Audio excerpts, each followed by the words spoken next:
Paige, what's up with it? Before we even get started, get the likes up. Let the likes match the views before we even get started. Share the video out. Instagrams, X, TikTok, YouTube. Before we even get started. Before we even get the party started. Cause you know it ain't no party like a BCU party, cause a BCU party don't. Oh, okay. You say we the biggest, the largest. Been stepping on shit every, yeah, y'all see that right there, boy. That $50,000 shot. Let me get this banner out the way. Nigga, that's a $50,000 shot. They say picture say 1,000 words. Well, this one right here say $50,000 worth of words. Do you hear me? Say we the biggest, the baddest. We been doing shit ain't nobody else been doing. Yeah, we the best. Yeah. No comp. Face clean, hands clean. You know, we stated ourselves for the most part.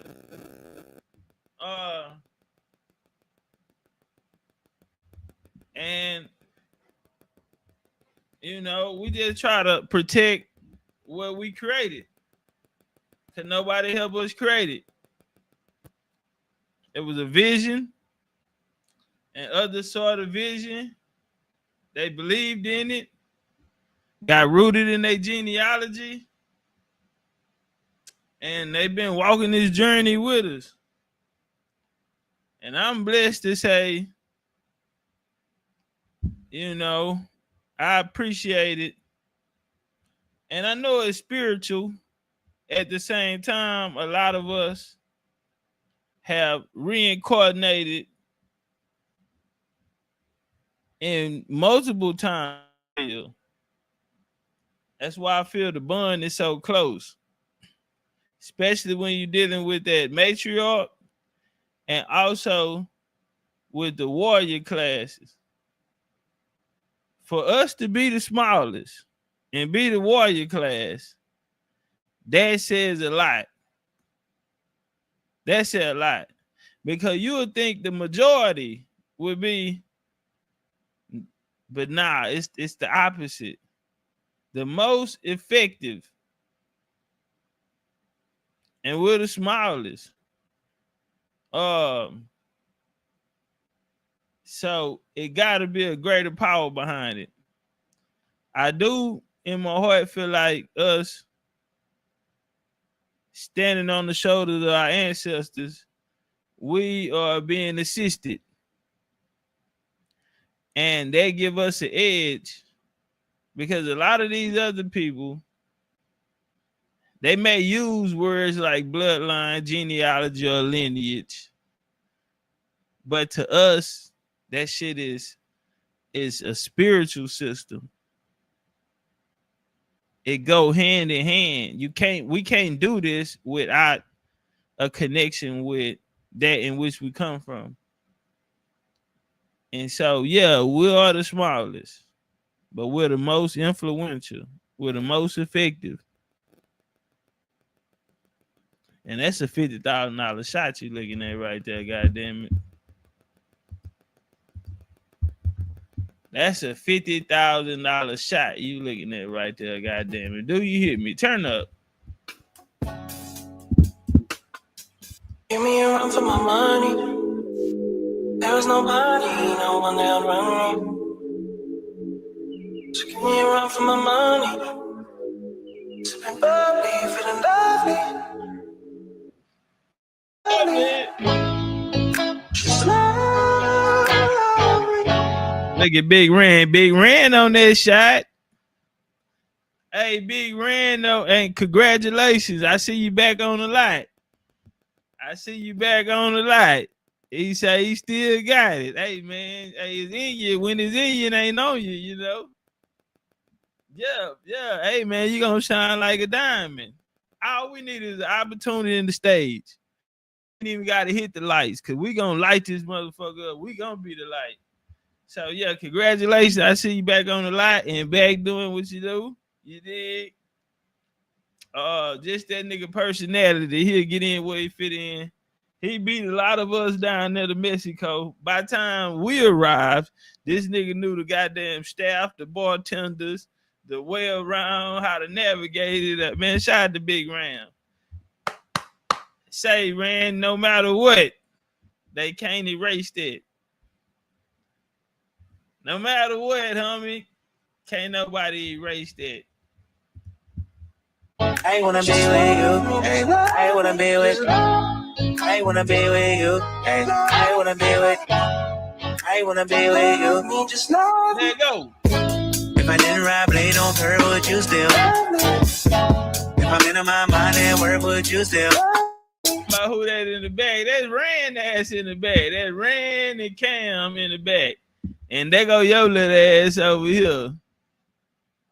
You and Lolita, Big Sick, Big Chief, Lucini, Ohio. So let's just go. We got Michigan / Mississippian, Virginia, Chicago / Mississippi / Texas, Omaha, Nebraska, Ohio, South Carolina, Dallas, Texas. We got another Texan country. I can't think of what goddamn way down yonder, Texas. Memphis, Chicago, Jersey. And then there's others who not even in the picture who was there. You know what I'm saying? We had Virginia. We had goddamn Orange Mound, Memphis. We had Memphites in the building. Who else, man? It was others that didn't even get, that wasn't even in the picture.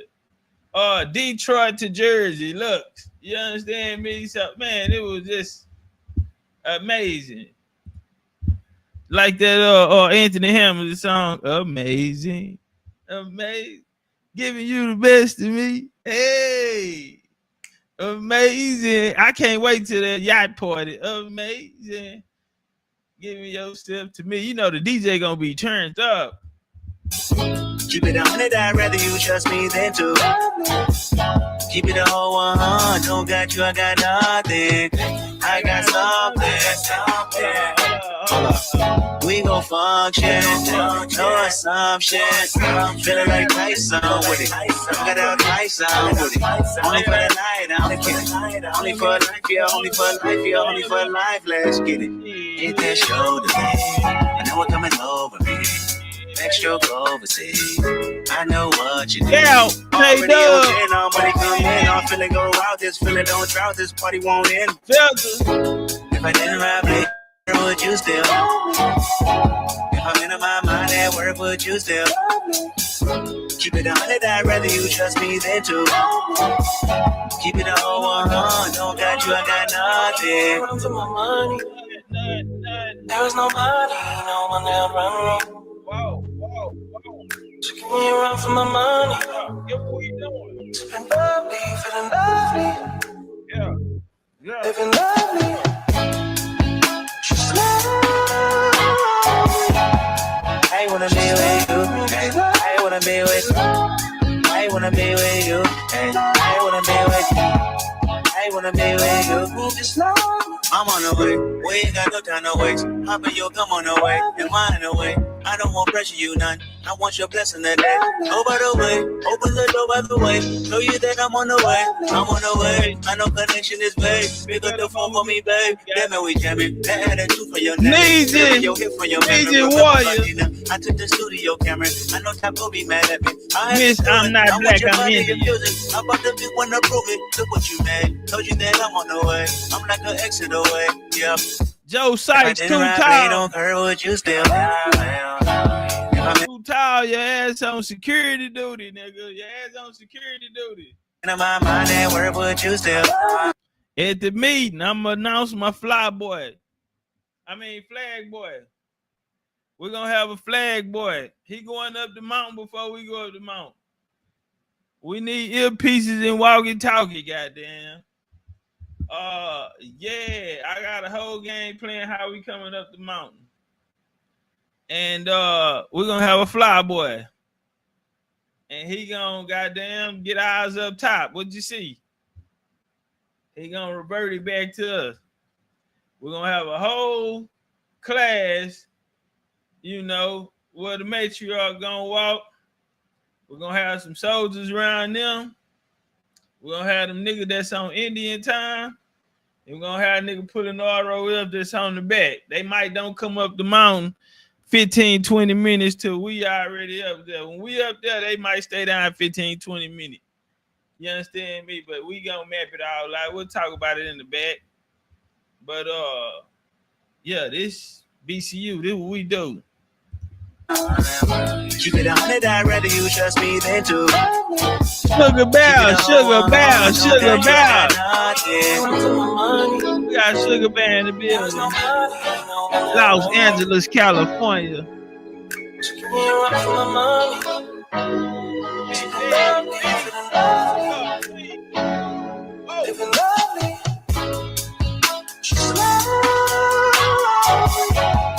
I wanna be with you. I wanna be with you. I wanna be with you. I wanna be with you. I wanna be with you. Big Indian bidding, man, they going down. Hey man, we come from the bottom. The only place we can go is to the top. But we coming from the bottom of the bottom.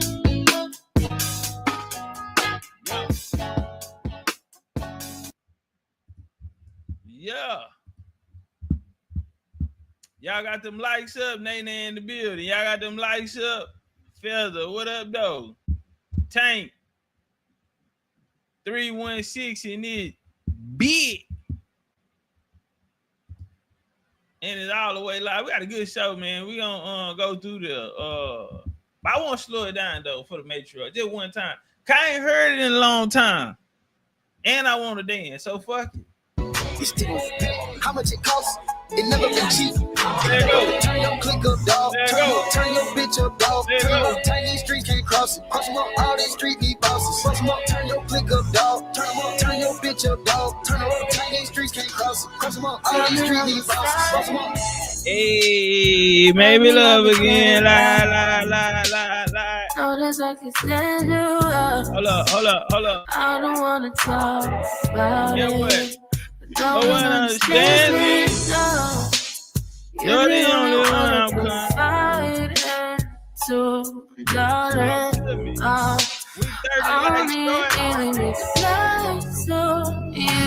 Time out. OG say we 30 like short. Fix it. What we doing? Listen, no mediocre. This the real deal. Nigga, this is BCU. Nigga, this is Indian business. This ain't that, and that damn soul ain't this. 30 like short, fix it. There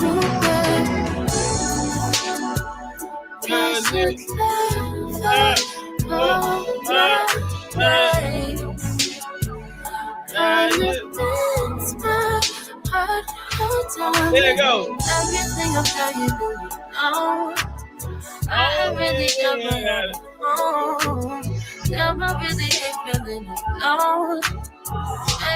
Bink, I stole this list from No Satellite Gal. She from Orange Mound. Yeah, I stole this list from her. They did it on our first trip. And she was the DJ. And I'm like, man, who is that DJ? And they jamming like a motherfucker. And they ain't tell me. They ain't tell me where to find it at, but I went and found it. And goddamn it, nigga, it became a BCU anthem. This little situation got me gone. 1 minute. I'm finna fuck with you, this shit getting deep. I don't know what to do. Should I keep shit real, keep shit cool? One like the dude, go. No campaign, never help it. Look at my eyes and eat it up better than you. Not to mention you get wet as a pool. Put me to sleep and then cook me some food. Her face expression say she thinking too hard, and I can just tell by the vibe. What's wrong? She wanna fuck with me. I'm knowing she's scared. She say she don't want no surprise. Me either ain't nobody business. Soon as she see me, them niggas get the business. Deep stroke, free 1 minute. I don't feel like I can't even finish her sentence. Treat it like a pacifier. Put me in your mouth like you teething. I'm digging in and she using the rose. Gonna fuck around and start breathing. What you want when you hit? Let's go. What you doing tonight? What's up? Wherever we at, we be dropping the low. We be telling each other pull up. This shit got serious. This new situation got me gone. We been at it for a minute. I know it's wrong though. I could just leave alone. I had to double back. I just might lock it down for life. Put her on super max. She got that super wet. She got that boomerang. That shit make it come back. Accident, I take something, ended an hour flat. Lost her man when I had her put it in front of back. Thought she had an asthma attack. Only been a few hours, but it feel like days. Only been days, but it feel like months. We're gone for a year, only know like runs. Life move fast and you do it.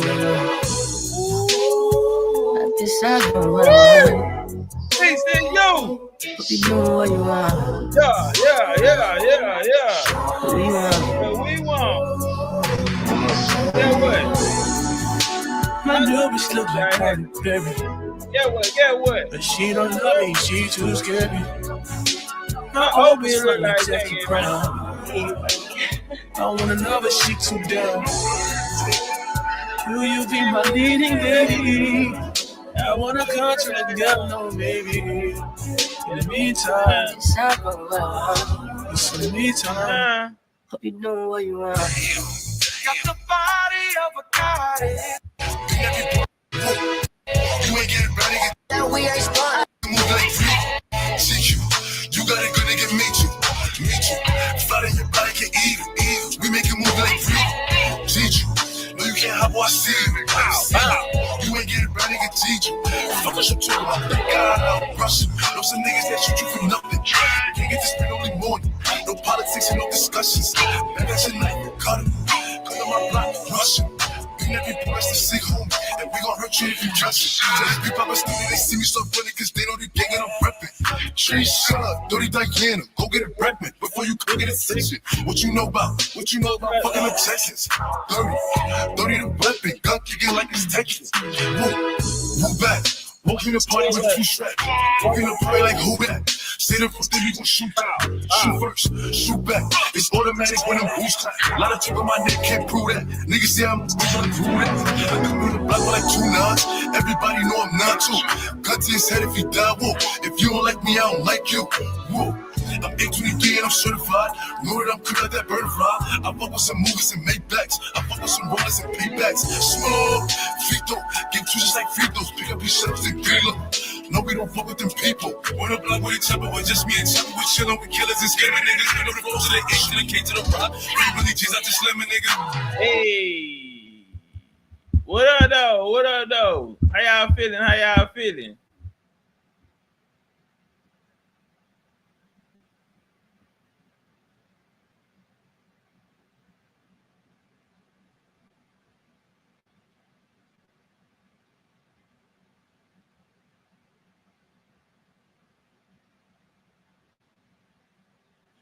Yeah, okay, my bad. I had to send the text.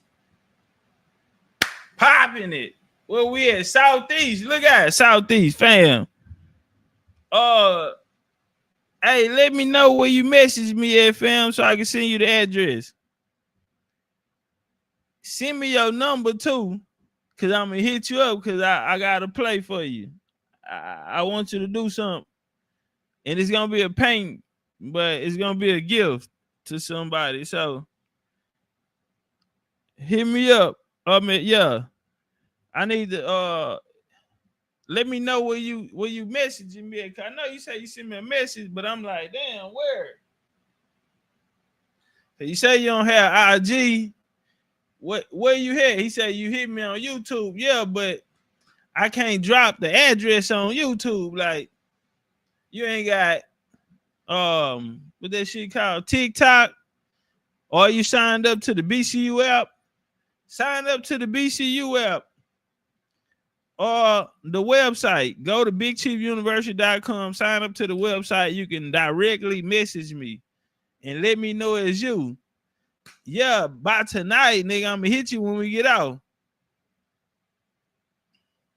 Yeah, the glass is coming, man.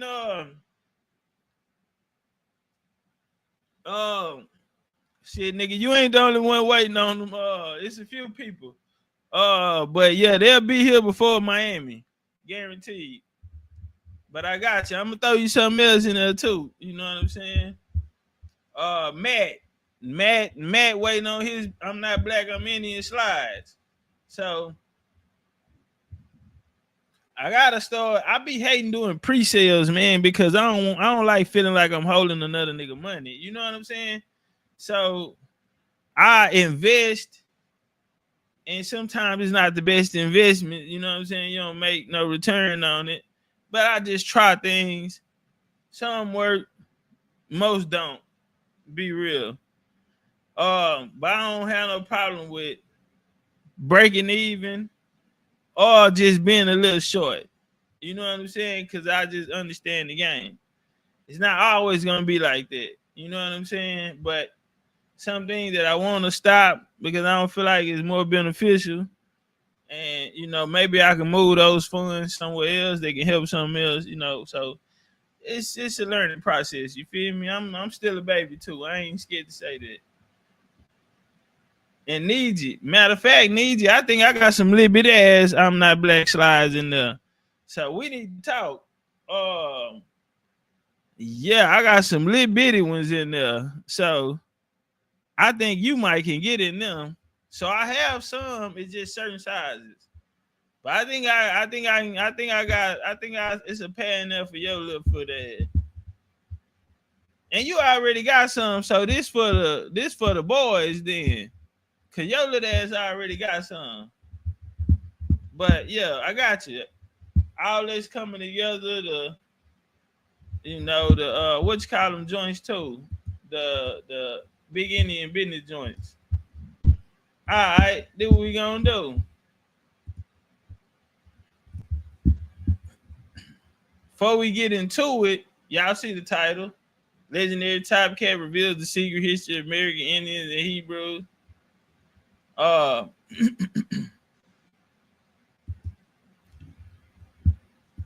Take y'all here. I want to do a video on all port cities. So boom, if y'all see where we at right there, Galveston, Texas. It comes up in a lot of conversations, but I don't think people understand the significance of it, of what Galveston was. Galveston was a mecca. Houston always been like a large energy center, but Galveston have a Gulf. It's a coastal city. No different than New Orleans, no different than these spots. So you'll find Spanish. You'll also find French. You'll find French quarters in a lot of these places, and just all of the port cities that I visited. I want to do like a collab and put them all together to show you, you know, from their French quarters to their ports and even their style of building. So in here, I think we'll get a little of that for as how they build the homes. But November, y'all know we got homecoming this year. So our homecoming is in November. So y'all need to start talking, getting y'all off days and all that shit there. November is homecoming. And I want to do class rings. I do. So that's something that I'm thinking. I want to do class rings. I priced it, everything. Okay, hold on. Let's go. So we on the script. Bucket Neck Kid. We on the script.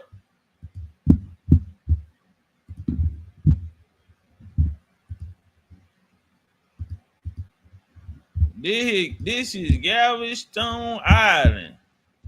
That they have out here. Y'all see this type of shit?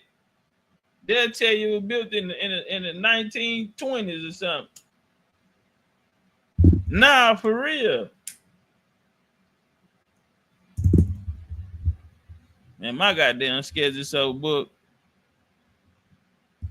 But last year, we supposed to did homecoming in Houston. We ended up going to Atlanta.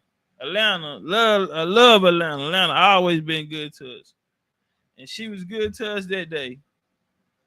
But goddamn it, I'm bringing y'all to the best city in the USA today. And that is none other than Houston, motherfucking splickety splackety splash town, city of serve, nigga. Goddamn swingers, pop trunk and bang, and let the screens hang, watching the flick, sipping on the six in an orange sun kiss. Fuck is you talking about? We coming down to that H with a pink sweetest tambourine. With a pink sweetest tangerine, and they bouncing on flows like a tangerine. Hey, I was at a quick story before we get into it. So the nigga Pop, right? P.O.P. that rapped that verse, knocking those down. I'm on the run, right? We at a club. It's a strip club. Horseman. If y'all from Houston, then y'all know Horseman. We're at this club and Pop performing his verse, knocking those down. I done got so turned up. I'm up there doing my shit, and whoop, what do you know? Goddamn pistol fall out my pants and slide across the floor. The end. I'm not telling the rest of the story. Crazy, crazy world. Let's walk. Y'all see that shit there? You see the Florida Reese at the top. We in T-Town, Texas.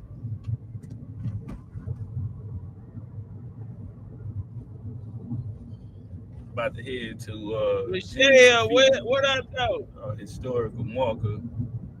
I did want to show y'all how they still have this what they would call Spanish culture. And now they say you don't leave Houston on a Sunday. I'm damn near thinking about making the event on Sunday. I think it'll make more sense to have the event on a Sunday. Nigga, we had to stay in New Orleans for Super Sunday, goddamn it. I was in Jamaica on a Sunday, and I'm cruising through the streets, right? And the streets are, for the most part, clear. Why? Everybody was at church. Everybody was at church. Bring your ass to Houston, nigga. We got daytime rooftop pool parties in the daytime. Then you're gonna go to brunch and eat lamb chops and drink martinis and mimosas, and you're gonna be drunk and ready to fuck. And it is 2 p.m. Central Time. Yeah, but we gonna do that though. I really want it on a Sunday, just so nigga can see that atmosphere, that H-Town atmosphere out here, and it'll be turned up, and I can't wait. But this look at was already here when they got here, when the Spanish came. And the Spanish actually no hood rat activity. We bougie Indian. They call us the bougie Indian. The people lived here and took this style of architecture past this light, into the next Spain. One, turn left. Seville, Spain, to be exact.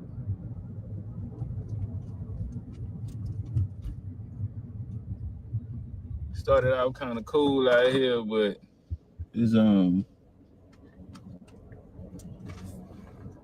weather done got a little better. Hey, y'all drop it in the chat. Just the architect. Where drop it in there where y'all from, where y'all saw architect like this, the buildings, the way they build the homes and things. Because if we come down to Houston, you don't see this. You know, so y'all tell me if y'all in a city or a town and y'all seen this type of architect. We finna get into the bill. We finna get down to the Indians and the Hebrews topic, but I did want to pop it. You know, we just ride through the G. We had Juneteenth, and matter of fact, when I left here, I had just got back from Mexico,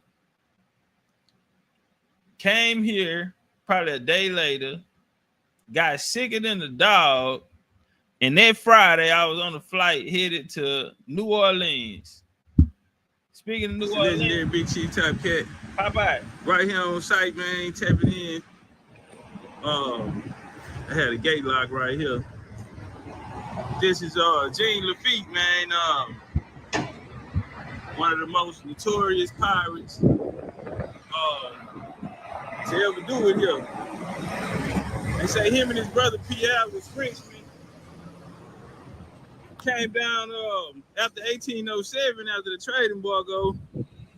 You know, they like to equate it in history as the end of the slave trade, which is false history. This was a trade law or treaty that went into place which stopped trade. So they'll move down to Louisiana and they'll get it pumping down there.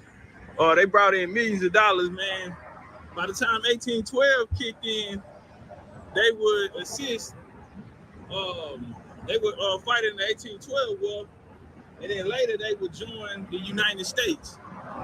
And he would bring in, they would grant them clemency to him and his other fellow pirates or drug smugglers, slave smugglers.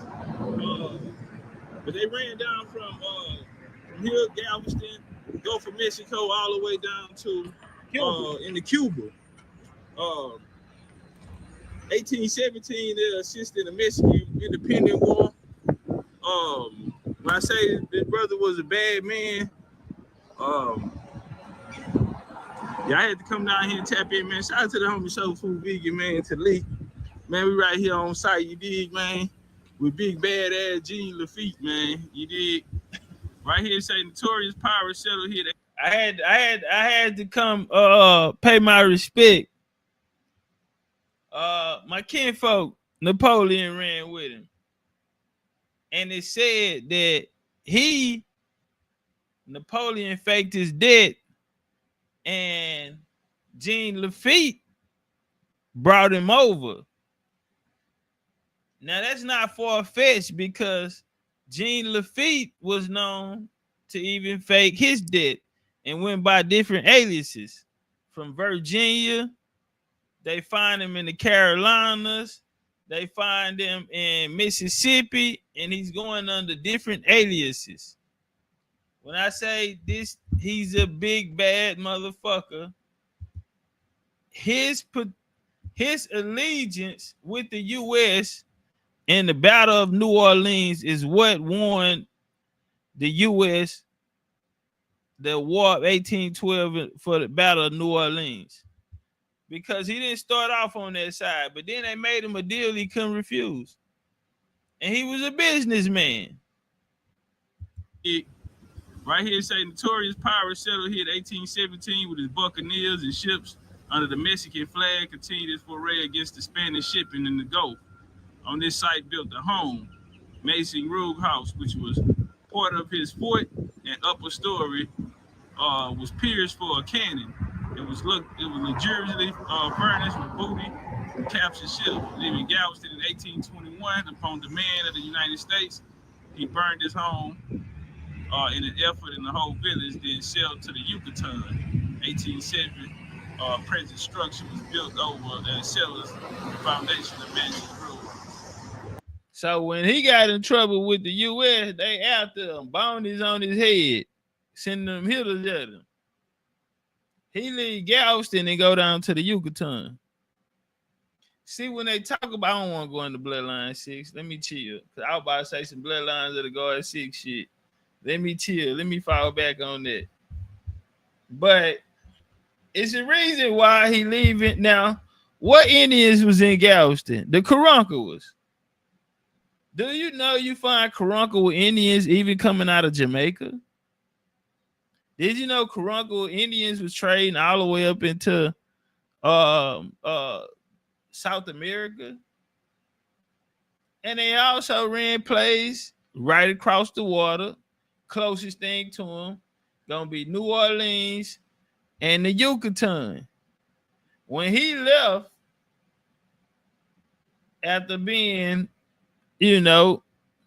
hunted down by the U.S., he fled to the Yucatan. They couldn't touch him. You ain't going, they not coming down there. Not at that time, they weren't coming down there. Not on no bullshit. He was a made man.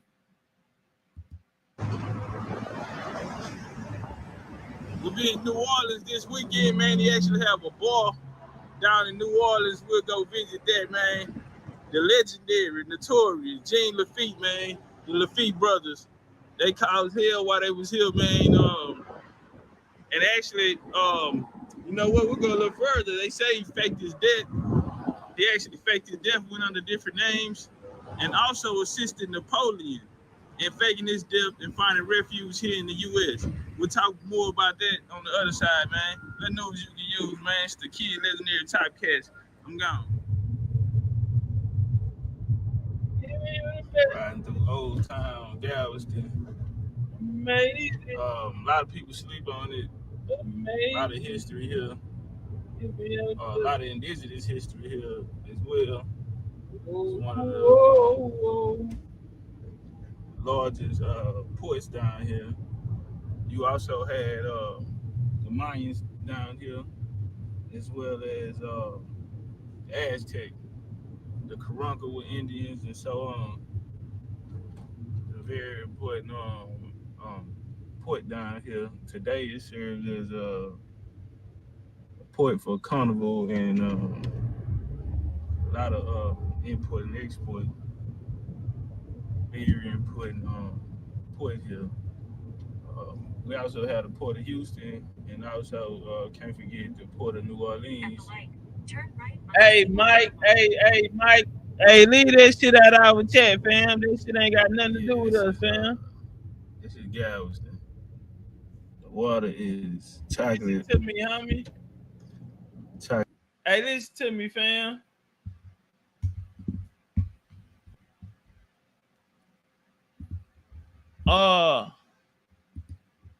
That's not my game.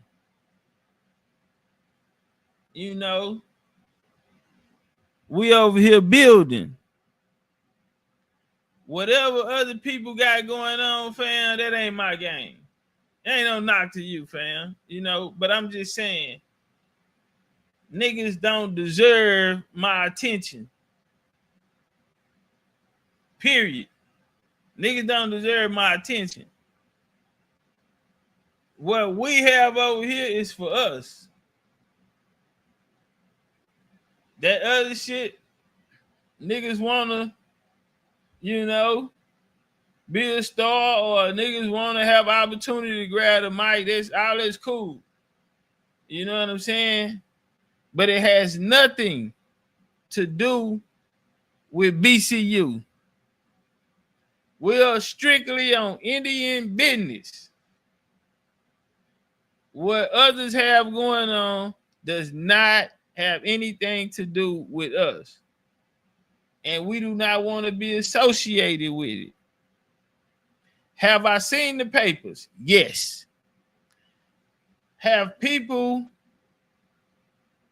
briefed me on things that are taking place? Yes, of course. I'm Big Chief. I know every motherfucking thing. I choose not to come out here and bring it to my people. Because it has nothing to do with us.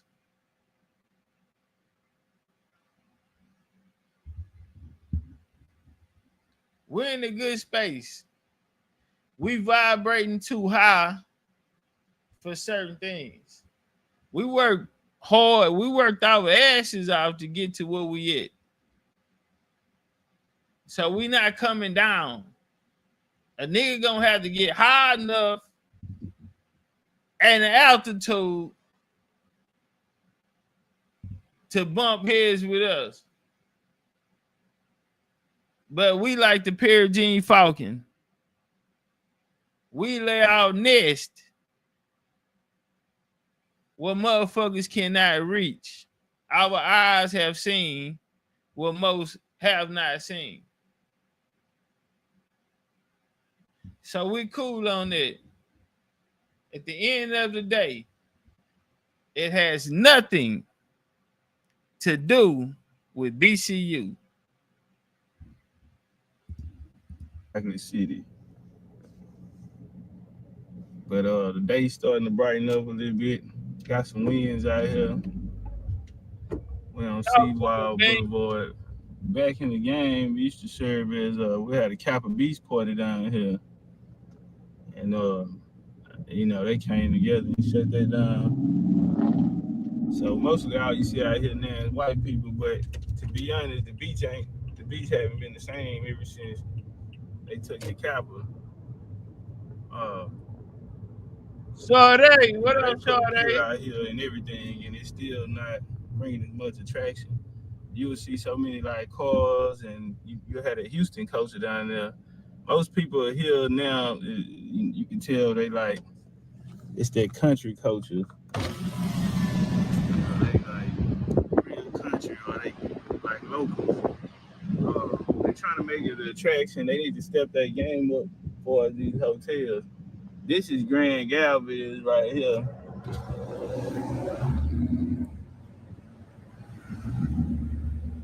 My book here.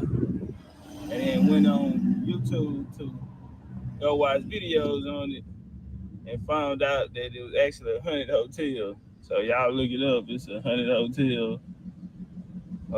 Yeah, man. I said, man, ooh, that's nice. And I booked it. Usually I'll be on YouTube looking up videos and I need to know where I'm going for. I'm going. And the morning of, I wake up and then I look on the YouTube and they tell me it's a goddamn haunted hotel. I said, oh no. They said we can't cancel it, baby. I fucking keep it. Keep the money. Give it to somebody who needs it. Jesus loves you. Jesus loves you. Give it to somebody who needs it. Goddamn haunted hotel. I would not. It's too late to unbook. Okay, keep it. Put it in the pastor collection plate. I be damn. I come down there with a ghost. Yeah, that was wild. Roots, but yeah, the coast is different down here. And when we look around, man, there's a lot of people. I mean, especially vacation destinations, they don't cater to our culture. You know what I mean? So we they said look nice out there. Pull up. People want to be here. And, you know, once we got it going. Pull up. What you mean look nice? Pull up and show you around town. Good barbecue, everything. What we doing? On the beach, best seafood, cheapest seafood. And they changed it. So once they kind of stopped catering to our culture, it failed. I mean, you can look around, look at these hotels, a lot, maybe 3-star and under. But, you know, like I said, a lot of white people out here, a lot of Mexicans. You see our people out here, but in little spots and pockets, but definitely not the same. We made it live, we made it fun, man. We made the Seawild and the Strip, made people want to be here. And now, you know, they just have to settle for what they get. There's nothing turned up about it, no excitement. You know what I mean? And that's what they getting. Cancun was the same way. Again, they not hip hop friendly. but they do understand when they play the hip hop. You know, that's when Cancun was like popping. People was going down there. They was catering to it, Black Beach Week and things like that. Now they give us a week. But now, you know, when we came and inserted our culture into it, and once we left, they realized it wasn't the same. A lot of these businesses failed, and they can't say it was because of the storms or the hurricanes that come in or anything like that. Like, you will see the culture from Houston down here. Now you get the culture of these country, you know, these people, these locals coming out the country, you know, and it's just not the same. You feel me? I ain't coming to spend no money. We was spending money, nigga. You go back you go back to the Cabo Beach parties. It's nowhere to park. It's nowhere to stay. People slept in their cars. It was nowhere to stay. They could not accommodate everybody. And somebody came along and said, we don't need this. Somebody came along and said, we don't need this anymore. I'm in Boston looking for a half an acre in Texas. I'm trying to get to Boston. Man, I'm coming. I need Boston for my book. So I got to get to Boston. I got to get to Rhode Island. I got to get all up in that strip right there. So hit me up, Sade, and I might need a goddamn what they call it? Somebody to take me around. I might need a tour guide. So yeah, definitely tap in with me. Hit me on IG. Sign up to BCU site too. BigChiefUniversity.com. Sign up, make a profile on there. We got our own app. We got our own little group over there. Sign up so we can always stay connected. But I will be coming to Boston, and it might happen this year because I just added another date. I can't say when I'm gonna be at, but it's very, very important to my book that you know, I want to be there. My game is for us to be the source. We don't need to go on Pinterest or none of this other shit if it ain't got out. You know what I'm saying? So I'm gonna stand next to it and show niggas how to do it. You feel me? Especially ones coming behind me. Like Pac say, I might not be the nigga that changed the game or the culture, but I'm damn sure gonna be the nigga that's gonna spark the mind of somebody who gonna catch that game. And it's gonna be that time, the right time, and they gonna take it to a whole nother level. But I'm gonna spark that brain. I'm gonna spark that motherfucking movement. You know what I mean? Somebody gonna catch them words and put them in action. Finna head down the lane. Yeah, sure. We tipping. That's how you doing, tipping. Yeah, they go to the beach. Y'all don't laugh at our water. They find a lot of dead bodies. And man, rest in peace, my nigga Big Marv, man, Marvin Marv. He passed away. He was trying to save somebody got pulled under a sinkhole. He from Honduras, so you know them indigenous nigga Honduras. You know he's a swimming ass nigga, so. My nigga jump out there on some hero shit, man, trying to go help the kid, which he did. He got the kid up safely, but the sinkhole pulled him under. So yeah, that was one of my best homies. Honduras, first nigga teach me about the old Mick. You know what I'm saying? He was blacker than a million midnight. Big old nigga, love to squabble. Him, his brothers, I could get my uncle on the phone. He gonna tell stories about how good his brother and them was with hands. They whole family was good with their hands, man.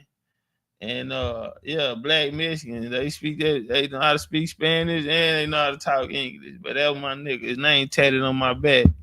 Big Marv and Little Marv tatted on my back. Rest in peace to both of them. All right, let's walk some shit down. These are human beings that are affected by this energy I put out in a positive way, and they came here to be inspired and entertained. So I gotta live up to that.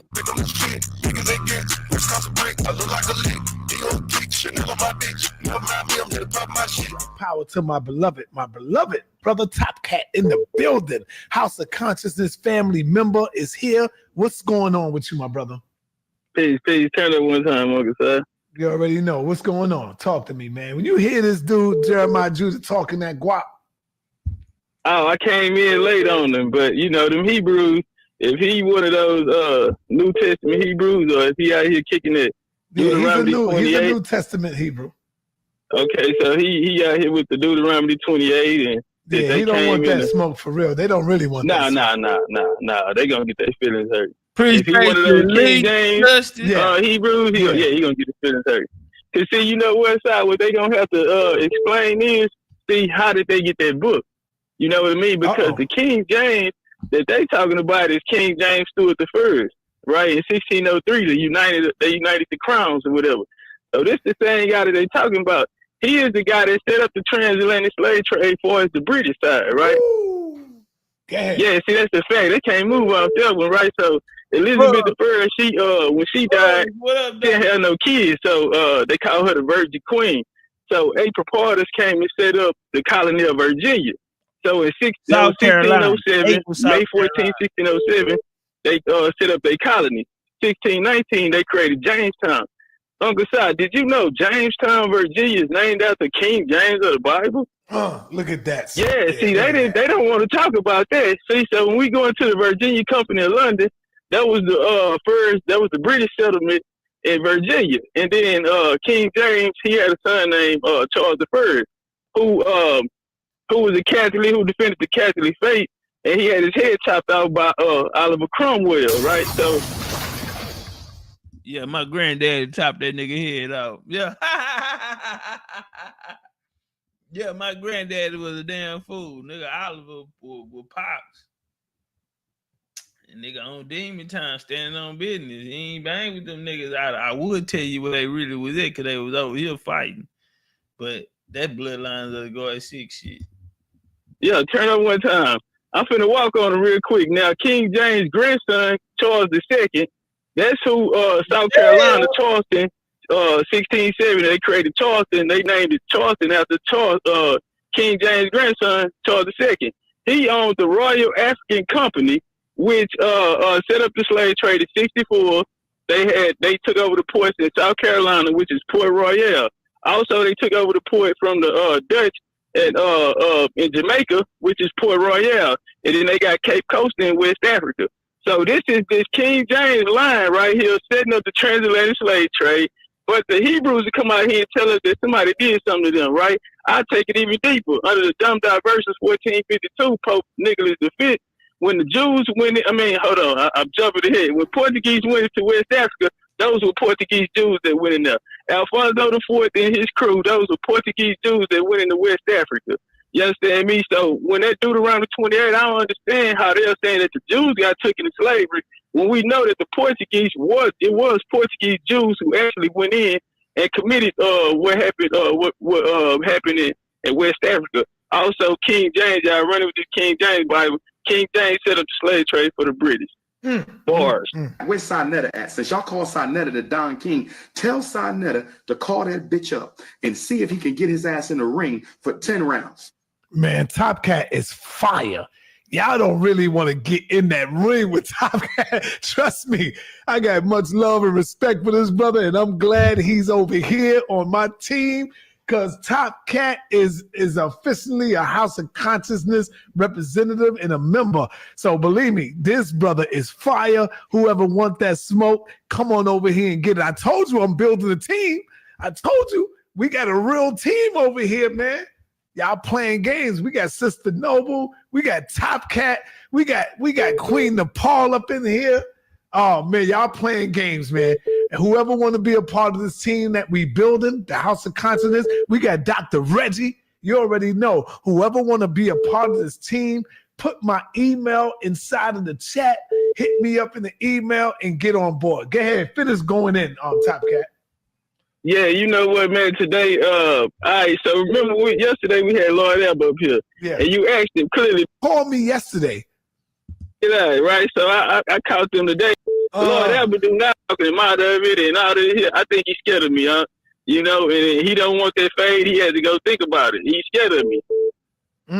I got to call my brother up and see what's going on, man. Yeah, that's all I had, though. I had to come up here and holler at you real quick. But, yeah, if any one of them Hebrews want to question it, they run around with that King James Bible. I know Daniela love him some King James. You know what I'm saying? But, yeah, you know, he can be black and all of that. I can get Khazar for you. Khazar might run. See, a lot of Hebrews, they run from people that know they shit. I noticed that, man. They be ducking and running from people who know their stuff, you know. But anyway, Thank you, Topcatz, for coming through. I appreciate you. Got love for you over here, brother. You already know. My casa, your casa. Appreciate you. All right, peace, man. All right, man. Mi casa, your casa. You know, these are human beings that are affected by this energy I put out in a positive way, and they came here to be inspired and entertained. So I gotta live up to that.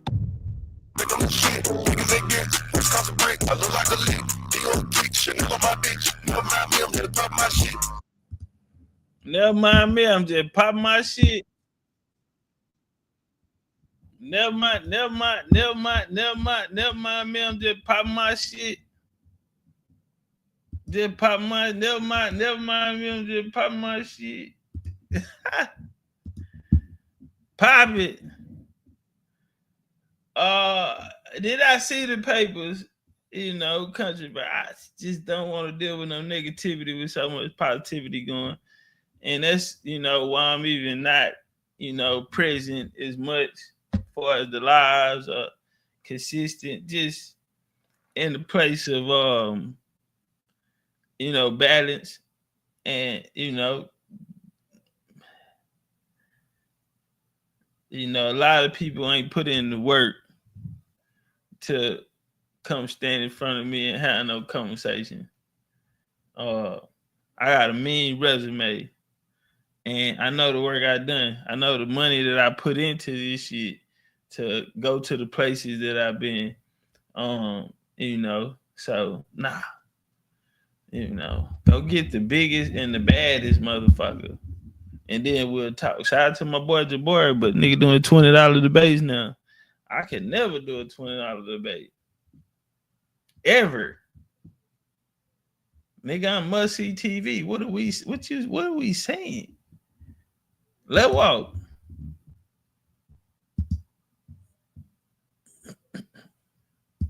There were twins in her womb. And the first came out red all over like. Hey, bro, let's get the likes up, bro. Let's get the likes up, bro. It ain't number like 10, 12 likes in here. Like 10 to 12 likes. And one shall be stronger than the other. And the older shall serve the younger.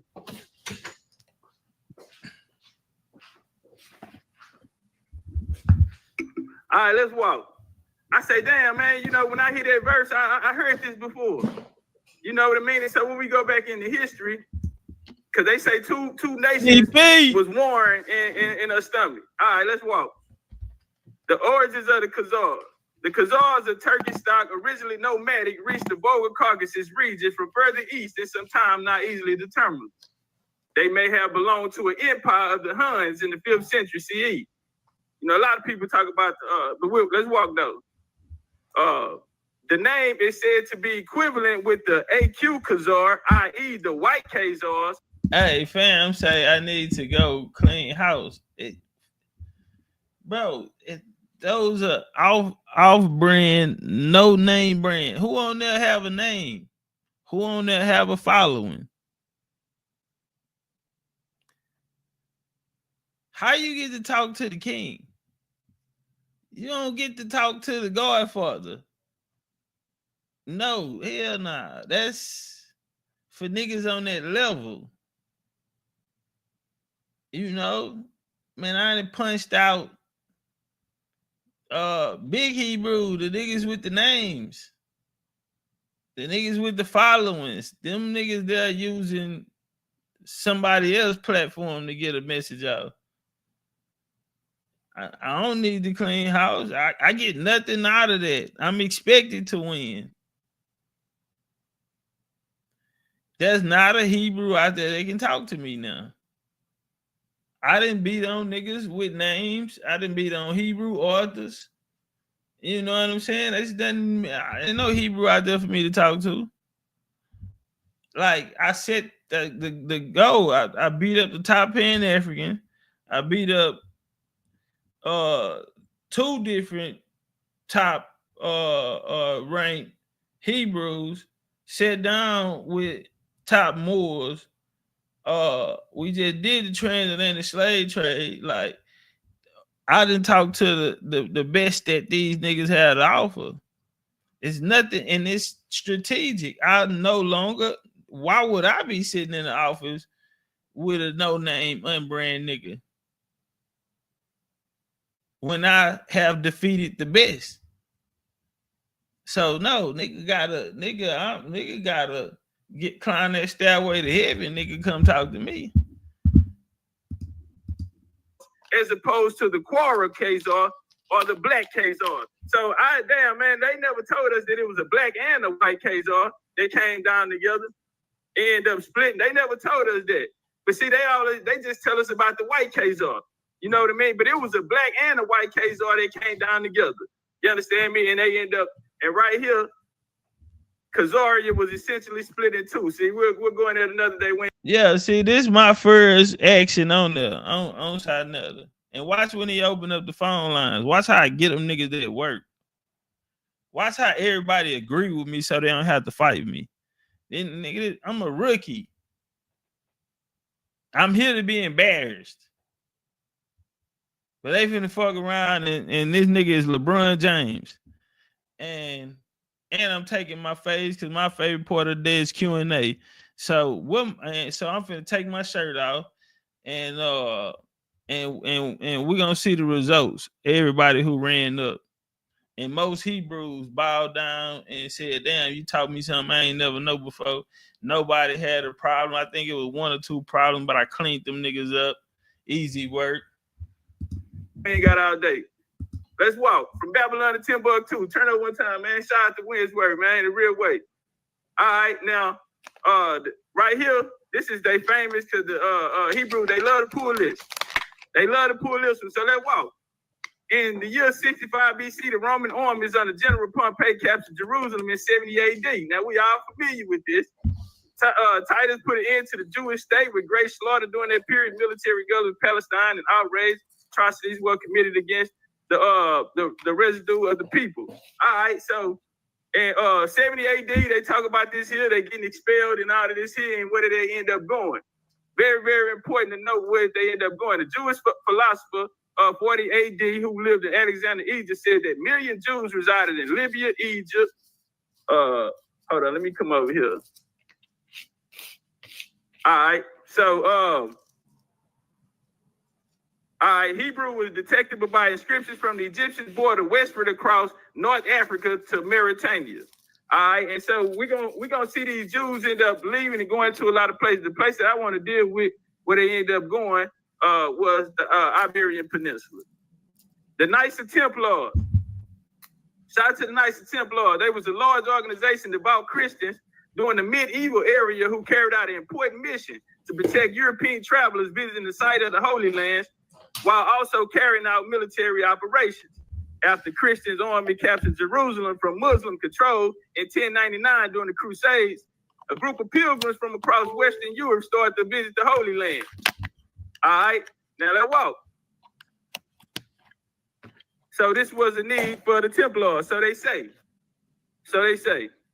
All right, the Knights of Templars initially arrived in the Holy Land on a mission to reclaim some treasures that they believe was rightfully theirs, according to modern Templar historians Tim Wallace Murphy and Christopher Knight. The Knights who band together as the Knights of Templars are part of a wave of European royalty. Okay, so you have these people saying that they were a part of European royalty. They had fled European royalty that descended from Jewish elders. They had fled to the Holy Land around 70 AD when it was invaded by the Romans. Let's walk. All right, so now they saying that it was Jews who were set up the Templar, who were rid of the Templar. Not all And it's very families, relevant but to this conversation. I'm at gonna least walk you 4 into or it. 5 families. The precious origins of the Jewish communities of the Iberian Peninsula. Not all the families were Jewish. Maybe like 4 or 5 families that sat at the table who were. And they were very, very important people, very, very important bloodlines of the gods. Are unclear. This is inconclusive evidence of Jewish presence on the Iberian Peninsula dating from pre-Roman times. More substantial references date from the Roman period. It is substantial Jewish immigration probably occurred during the Roman period of Hispania that began in the Roman land in emperors of 218 BC and ended with Roman conquest in the Iberian Peninsula by Caesar Augustus in 17 BC. These Jews were joined by 80,000 Jews sent into exile into Palestine and carried off to Hispania after the defeat of Judah in 70 AD. These Jews and their descendants are known as Sephardim.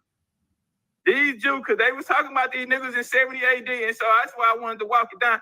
Okay, so they say these people are descendants are called Sephardim from the word Sephard, which in modern Hebrew means Spain. Check. History of the Inquisition, the Jews in Spain and Portugal. All right, let's walk. All right, Sephardic Jews. We'll run through it real quick. Sephardic Jews,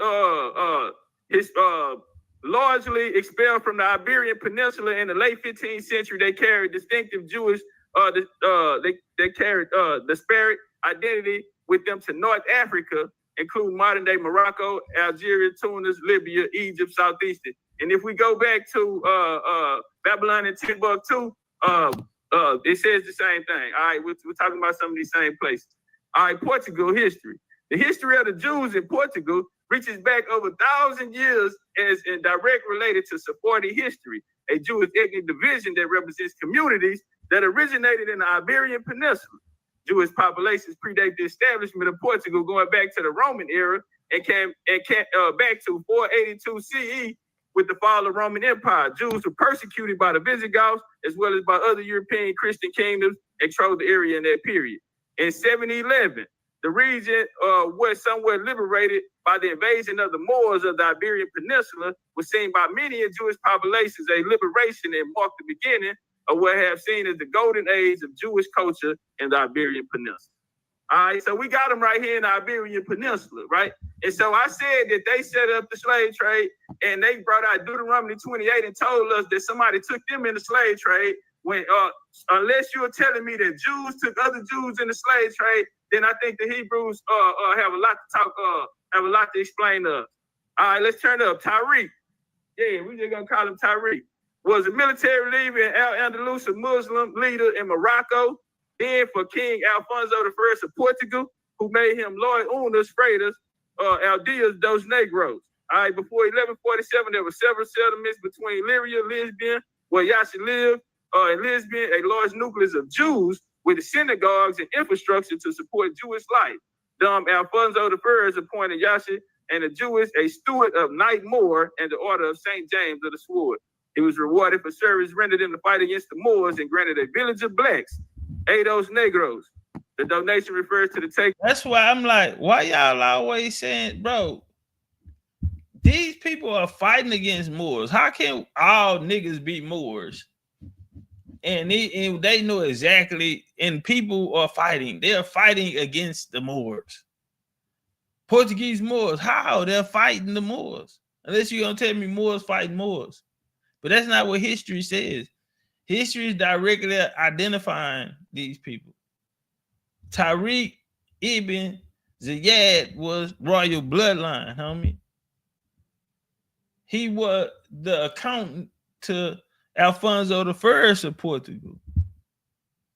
They're going to get their own town called Eidos Negros.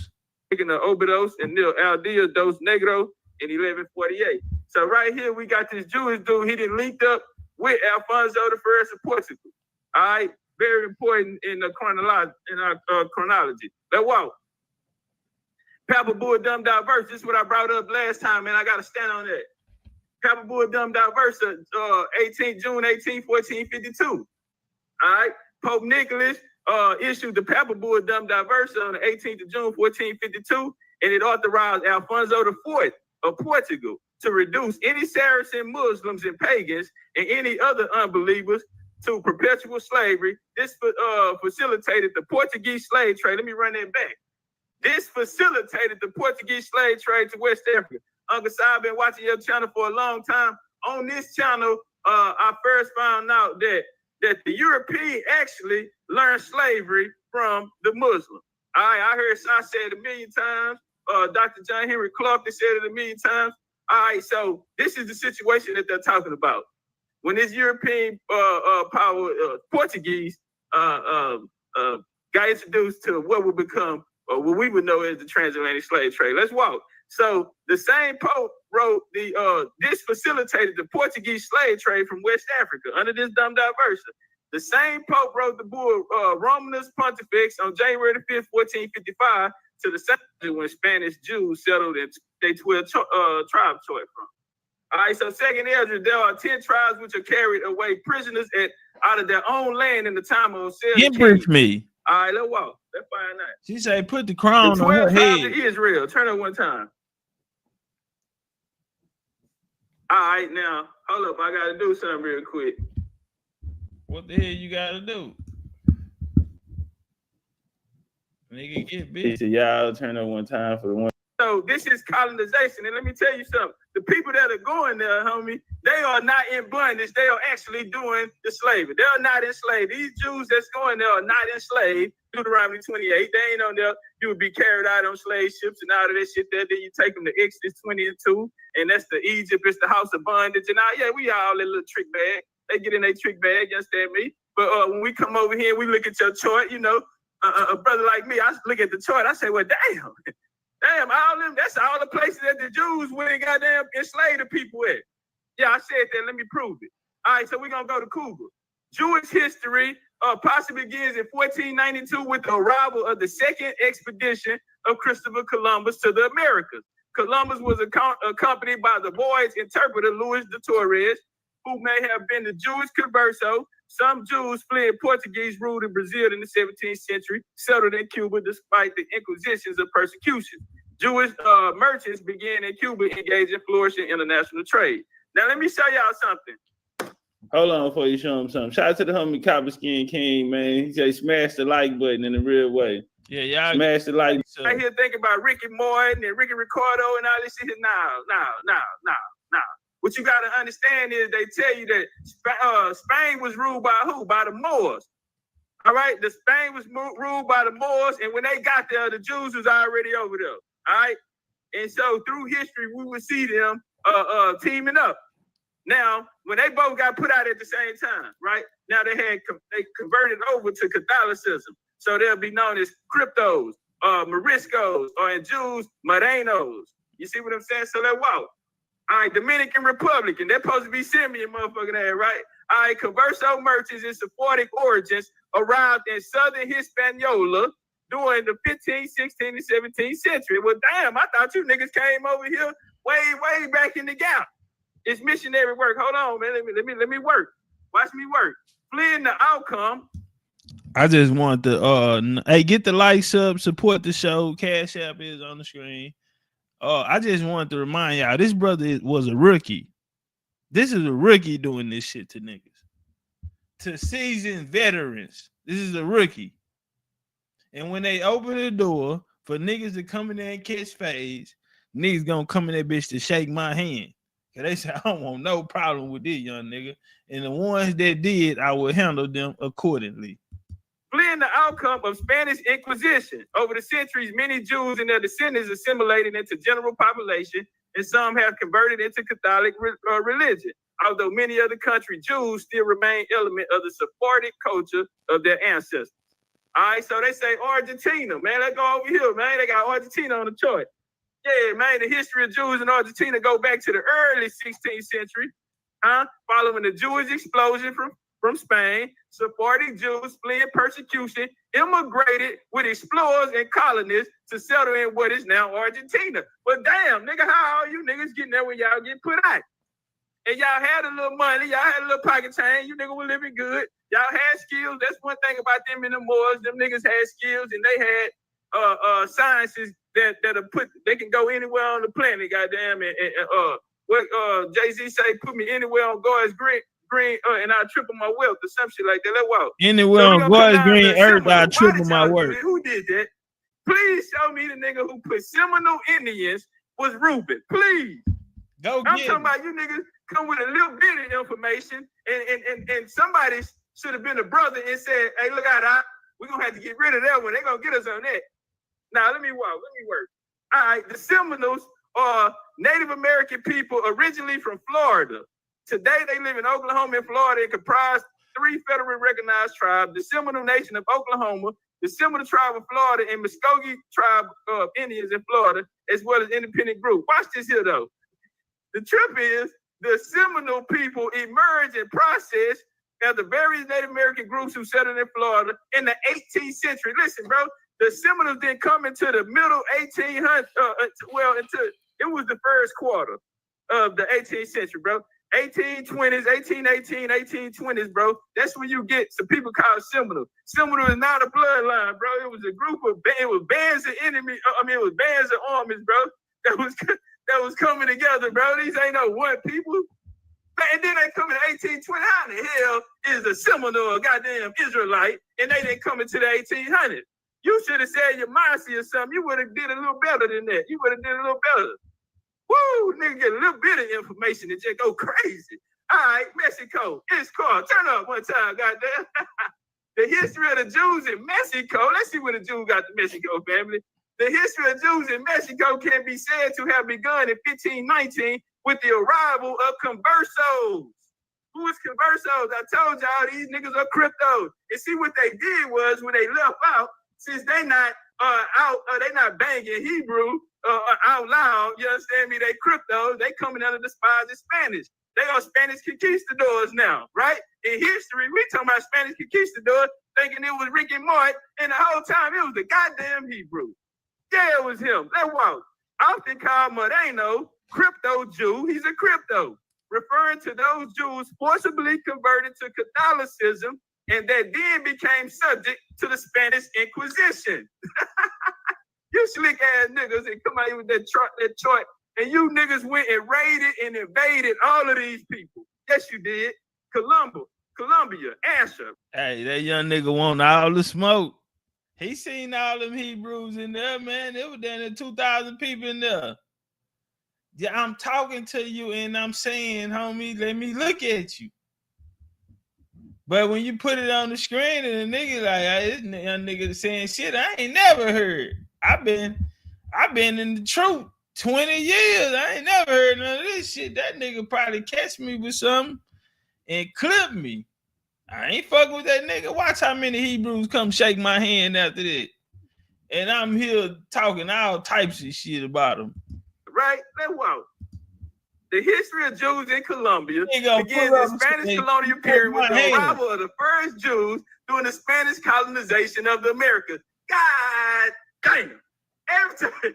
Listen, the history of the Jews in Colombia began in the Spanish colonial period with the arrival of the first Jews during the Spanish colonization of Americas. Man, y'all wrong in a motherfucker. Yeah, man, let's walk. Puerto Rico. The first Jews arrived in Puerto Rico were conversos. That's what I keep telling y'all, bro. These niggas, since they came under the option of Spain, which Spain didn't become Spain until 1818, right? Al-Andalusia before that. All right? Now, let's watch this shit here. The Jews were forced to convert to Catholicism and were members of Christopher Columbus' crew. Ain't that a bitch? Then the Jews out here pumping the dope with Columbus.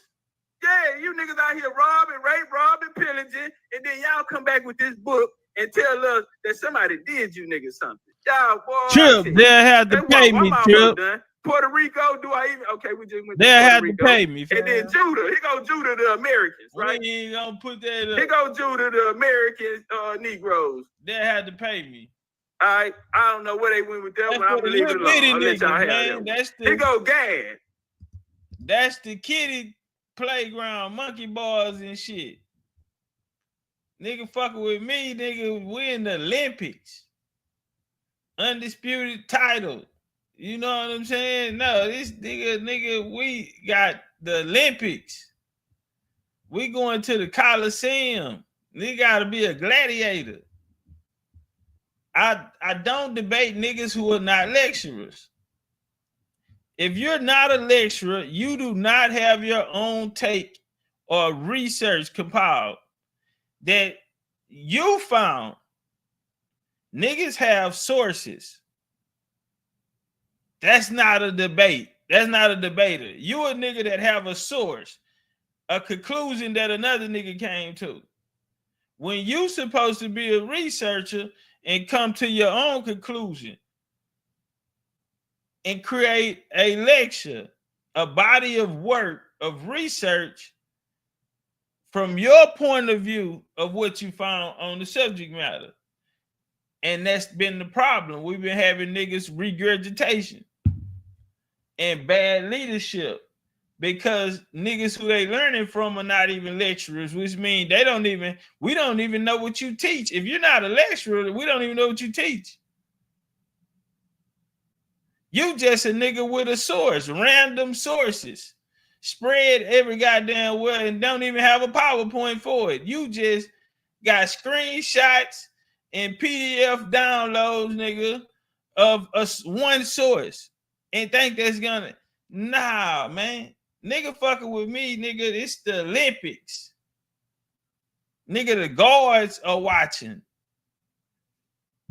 Yeah, undisputed champion of the motherfucking world since a rookie. Gad is the Native Americans. Lord have mercy. Bless their heart.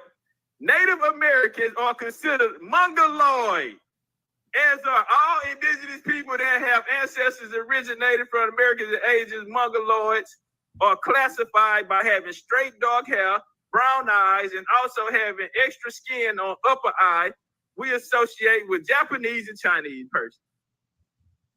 Lord have mercy. And then if you really know these people come from Siberia, bro. But I'm going to show you something. This is why I'm not going to call them out, because you got to remember, family, that they were Turks. And when we go to the Khazarian Empire, okay, these niggas was Muslims first.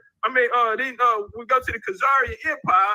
These niggas was hey, they say we're 100 likes short. Hey fam, we don't go live every day, so our algorithm ain't really right. We supposed to have 500 motherfuckers in here, but if we 100 likes short, come on, man, jump on the like button. What we doing? You feel me? What we doing?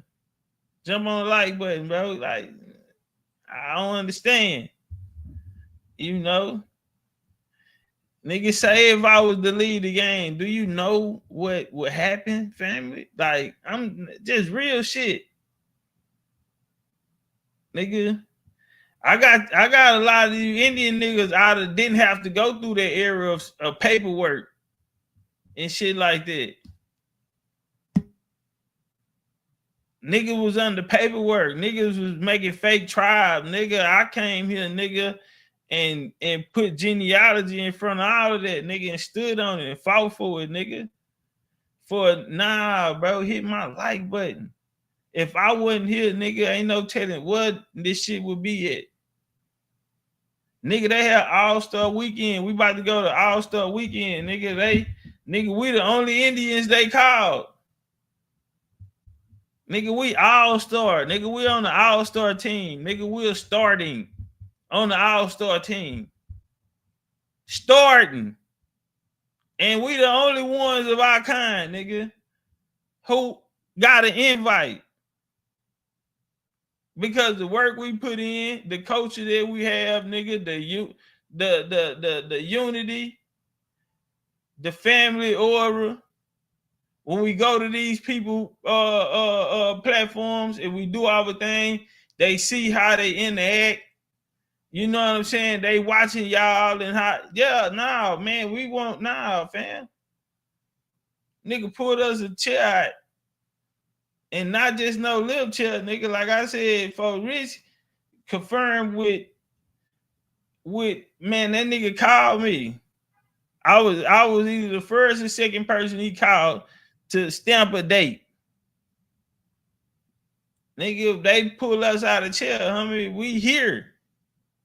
So man, all that other shit, it's levels to this. Safe say we the biggest, the largest. Been running this shit, nigga, since a rookie. You had the Khan dynasty in the same areas with these people. These mongoloid, yeah, man. And so when the Hebrews, then they'll tell you that they Asiatic and all that type of bullshit. You know what I'm saying? But brother, we gotta do history right. You understand me? These people ain't have nothing to do with no goddamn Gad and all that came later, bro. Let's walk. Modern Jewish history, the Spanish explosion. This is the explosion that I'm talking about. All right. In the same month in which the Majesties Ferdinand and Isabella issued the edict that all Jews should be driven out of the kingdom and territories, sufficient men, my expedition discovered it to the Indies, so began Christopher Columbus' diary. All right, so it was over 2,000 Jewish people that got expelled from Spain. And he go to where they all start going to. Let me speed it up. We ain't gonna be here all day. All right, let's walk.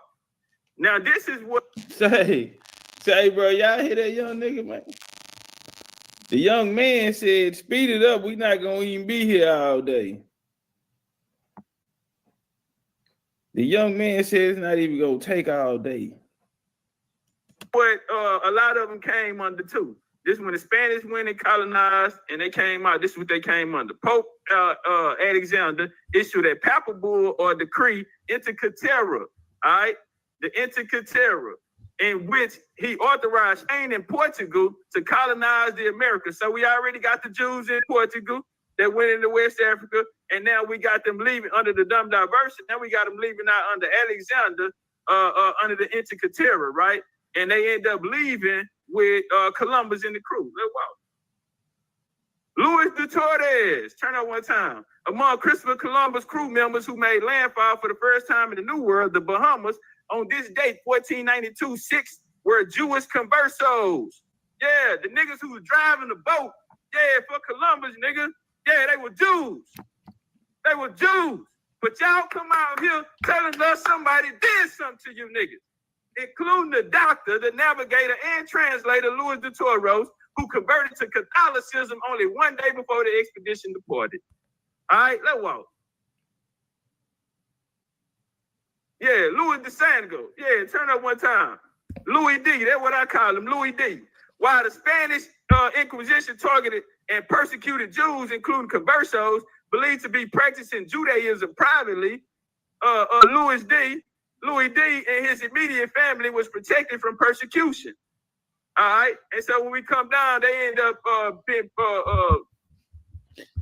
I have a question for y'all, right? When we look at the game, out of all of these first contact stories, right? You're gonna have something plays a major part out of all of the contact stories. Yeah, you're gonna have migrations, you're gonna have all of these things, but I want you to know one thing plays a major part, and that is religion.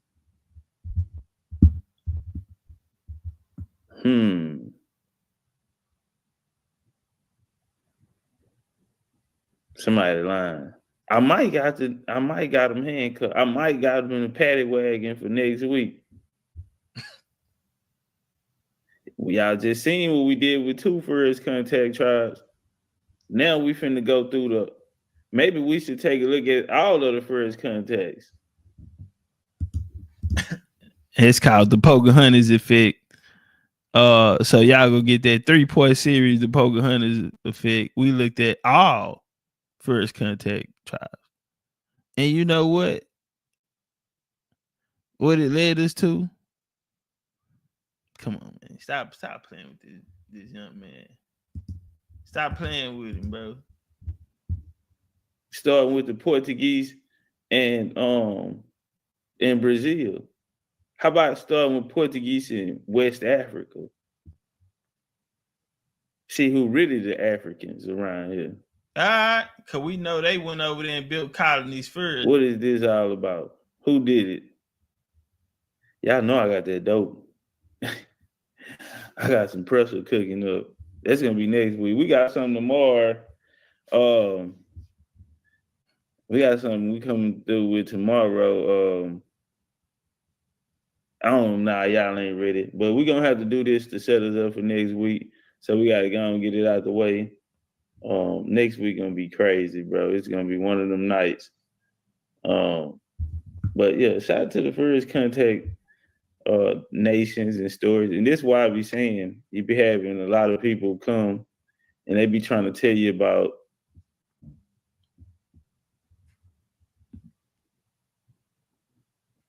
and it's just, the game's just all messed up, man. I'm gonna tell you something.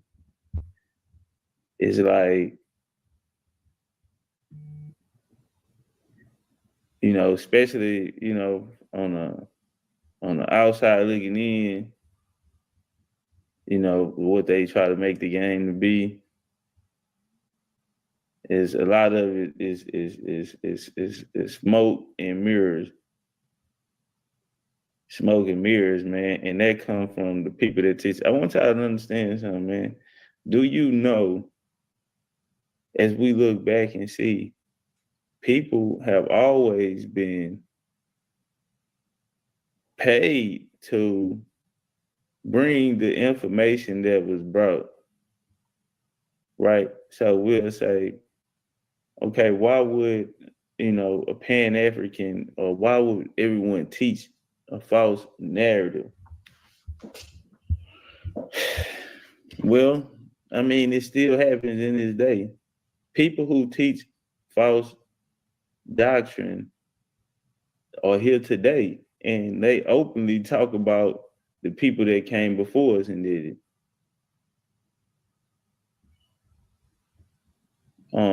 This system is a powerful system, man, and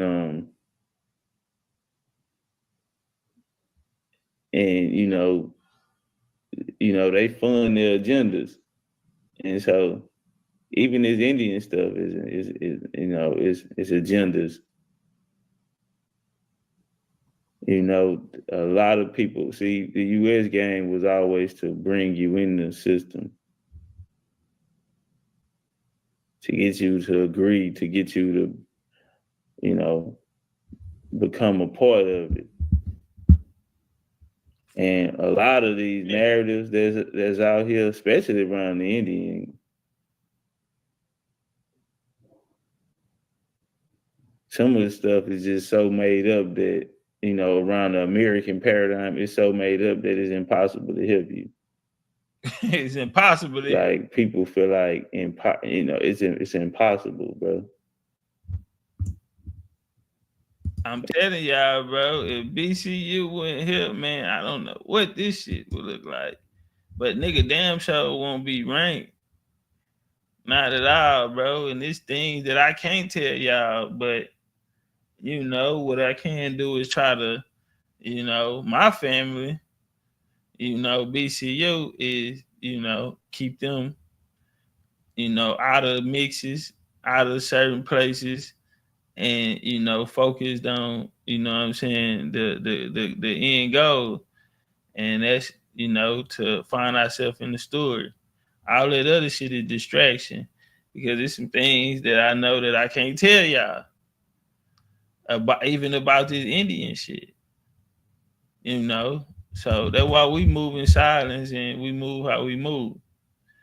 And one of the most important things is I don't need, the family affected by any of these things that are out there. Because see, when you leave, that ain't what. Because they had to make a difference between that man black and all that. The Jews was black. All right, let's go. Yeah, welcome to Haiti. Yeah, that's the Levi tribe, huh? Did they tell us that was the Levi tribe? Well, let's see when the Jews got there. All right, the first Jewish settlement in 1492, the first Jew that ever set foot on Haiti was Louis de Torres, an interpreter for Christopher Columbus after Haiti had been taken over and colonized by the French in 1633. Many Dutch Jews, of whom many were Moreno, immigrated to Brazil in 1634 and became employees of the French sugar plantation and further developed the trade. In 1683, the Jews were expelled. Watch this shit here, y'all. Y'all want to know how we talking about the same people, and y'all got to stop arguing with these Jews talking about the Jews went black and all that. The Jews was black. Yeah, man. See, they... hold on. Time out, y'all. We have a Pocahontas descendant in the building. Brother Pumatan Sims. Pumatan Sims says that Pocahontas is a blood ancestor of mine. Oral tradition. Grandfather was from the Pamunkey Reservation and got called out his race, classified as black. That's proof for the non-believers that we are. Brother Puma, I would love to have a conversation with you. Respectfully. You know, I won't be disrespectful. And if your family actually did tell you that, you know, I don't want to be disrespectful to them, but maybe there's things you don't know about the story. Like I said, I've done extensive research on the story of Pocahontas. You can't miss me. 3-part series. And you know, I don't want to disrespect your family lineage if your family told you that. But if you come up, you know what I'm saying, I'll be glad to show you that it's an impossibility. Because truth be told, Pocahontas never lived. Pocahontas is a metaphor. Pocahontas is a character used to illustrate a point. She is known as the mother of all, meaning the connection between American Indians and interbreed with Europeans. She would be known as the mother of all. Her story lines up with the biblical story. When the Jews were saved, as she would, at the young age of 12, 13, go and save the British, the English, by giving them food while they were hungry. Back in 2007, 2009, you had some YT people come out with a story about Matoka. Never before in the history have we ever heard of this Matoka story. So she was said to have married John Rolfe, the guy that supposedly kidnapped her. They supposedly had a son. The son would come back after 27 years living in Europe. And when he arrived in Virginia, he owned the whole land. And it was said that Chief Powhatan had left it to him. He never played catch, never made the nigga a bottle, never babysitted him, but he gave all the land to him, and so a family is gonna take over the story. You heard of the Bolins family. You know, that's what I ask. If you saying you're a descendant of them, because they have a book of the names of the families of Pocahontas. Through my lectures, I go through all of that. Listen, no stone unturned. They said she was buried in St. George Church in Europe. But then when they went there to look for the body, they said that the place caught on fire, so they don't know where it's at. A guy named Wayne Newton. Somebody told him that was his relative. He went, paid a lot of money looking for her, couldn't find her. I go even deeper with a nigga who bag even deeper. We'll go to the Rockefellers. We'll go to the Carnegies. The Carnegies put up money in the early 20th century to bring back the bones of Pocahontas to America. All the money they spent and went into that project, guess what they found out? It didn't exist. This in the New York Times. See, it's a guy named Little Bear Cuslow. He's gonna write the story. It's a YT Indian chief who was put in place because the Pamunkey didn't get federal recognition. They're first contact tribe, but they didn't get recognition until 2015. They were just now recognized as a tribe, and they're the first of the first contact tribes. And then when we look at the picture, they all YT people on there. So yeah, I wouldn't be disrespectful to your oral history, But I would advise you to check out my Pocahontas series, BigChiefUniversity.com, Pocahontas Effect, American Indian Illuminati, the Pocahontas Effect 1, 2, and 3. Available now on BigChiefUniversity.com. Let's walk. He told us that a white boy came out here and put everybody in slavery and he committed this here. Well, when Christopher Columbus came, guess what? Them niggas that was with him was black. Yeah, they was black. And watch this here. Let's prove it. In 1683, the Jews, I hope y'all can see this. Let me try to get it up a little higher. In 1683, the Jews were expelled from Haiti and all other French colonies, right? Now, we seen they had go up in there in 1492, them Jews. And now in 1683, nigga, they are expelled from Haiti and all French colonies. Why? Why, y'all? Due to the Code Noire or the Black Codes. They got kicked out under the Black Codes, right? Because they had to make a difference between them, man. Listen, we're going to go deep, man. Today ain't that day. Today ain't that day. But them niggas was black, and they got their ass kicked up out of there for that, too. Now, they was also pushing the Protestant line, right? And the Protestants broke away in 1517 with Martin Luther when they broke away from the Catholic Church. Then you had John Calvinist in the Calvinist movement, and the Protestants come later. They also were expelled under the Edicts of Nantes. All right, let's walk. That's another day for another story. All right, Code Noire. The Code Noire initially took shape in the edict in 1685, although subsequent decree modified a few code provisions. The first document established the main lines for policing or slavery right up to 1789. The first article expelled all Jews from their colony. That was the first thing they did. All right, first thing they did. And because like I say, the people that was indentured servitude. Yeah, so I walked off. That nigga been on the phone. And I don't look at the chat, so I don't know who in there. I'm coming here to put my game down. I don't need it. You see, I'm laughing, I'm animated, I'm turned up, and I don't see a chat out there. I'm not worried about it. If I never paying attention, I can give a damn. All I know is, nigga, get off. Get off. Turn it up. It's a melee. Turn it up. Yeah, I don't need a crowd, nigga. I don't need a hand clap. I don't need nobody to say you did good. Go in there and do what you do. Leave it all on the field, nigga. And if phase come with that, line. I want all mine.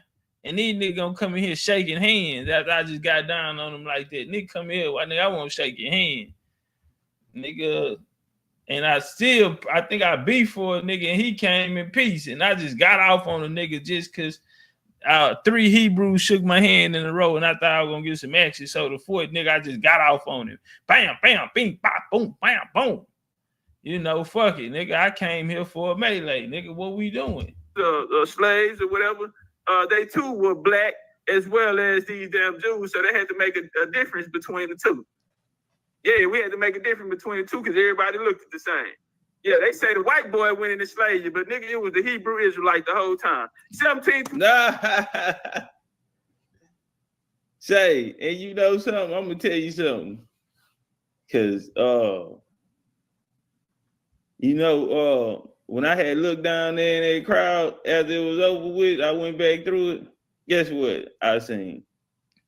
Some of the people that supposed to been the biggest Hebrews on the block. Guess what I seen? Some of the individuals, and there was plenty Hebrew tribes in there. Huh? On gang in there. Go back and watch the tape. Them niggas was in there deep. Watch this here. You think any one of them niggas said something? Oh, I'm taking calls and questions and the phone lines opened up. And you know what happened? Everybody in the building agreed. Now, I didn't get one disagreement. You hear me? Standing ovation. Do you hear this? Do you hear the words coming out his mouth? Nick kind of would get some blood. Listen, man. I'm talking about some of the biggest, baddest, even some of these big bad niggas who running around here. You know, they got something to say about even the elbows. And everybody else, they real tough with everybody else, man. Guess what, bro? They had a front row seat. Nah, man, these niggas, hey. And who else? I ain't gotta call no names because I say this.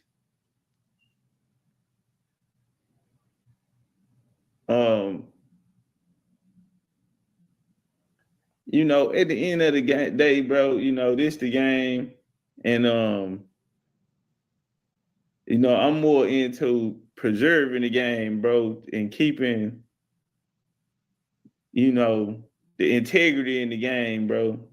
The respect, the love, you know, doing it the right way. You feel me? Because there's some people that have to come up next.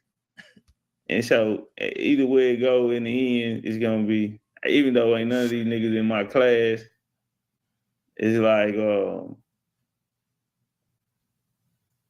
you know, they still peers though. You know what I'm saying? And my class meaning not my league, but like nigga, I'm new. I'm a rookie. These niggas been doing this shit at least 10 years. I can't look at it like 24 Louisiana Code No Ray. Shout out to Louisiana. Shout out to the booth. To regulate relations between, because you know the French was over there down there. The French had their thing going there. The Mississippi Company, John Law. You know what I mean? They had theirs. They even issued their own paper currency, and they ran a program. Now after this, you know, the free people of color, or whatever. All right, now let's walk. The regulator between the slave colony Louisiana Code Norway, or slave code based largely on the compiled 1685 the French Caribbean. Call it, yeah, man. So you get a city up on the hill, a new Israel. See, Hebrew Israelites don't never tell us about this shit. They don't never tell us about this shit, man. Why y'all start us out in the slave trade and the Bible and all this shit here? You know what I'm saying? But y'all don't ever come tell this story. Y'all don't never tell us about when we actually seeing Hebrews and Israel over here in America. Sure. So y'all see that on the screen up there? Claiming to be the same thing that you are claiming. Y'all see that on the screen up there? I don't know that dude. He went with us. He said, you need this brother on as much as possible. So hey, make sure we're on that like button out there, family. Make sure we're on that like button. Let's get us in the algorithm. Make sure we're on that like button. He said, hey, man, you need this brother on as much as possible, man. And they working that sword. This is incredible. That nigga swinging. This is incredible. That nigga look like Achilles. That's Achilles, man. That's wild. Joe say, what a new Israel. Well, Joe, the old Israel, I heard was in just when I first, let me tell you something. My first 30 days, I'm in the war. With this Hebrew in America shit, this Utah. I am from the tribe of Utah. You hear that? Utah. Man, listen, bro. The only niggas we ever heard came play them games like that was the Moors. And that was right there a direct indication. When niggas get to playing these word games, you know there's some Moorish shit involved.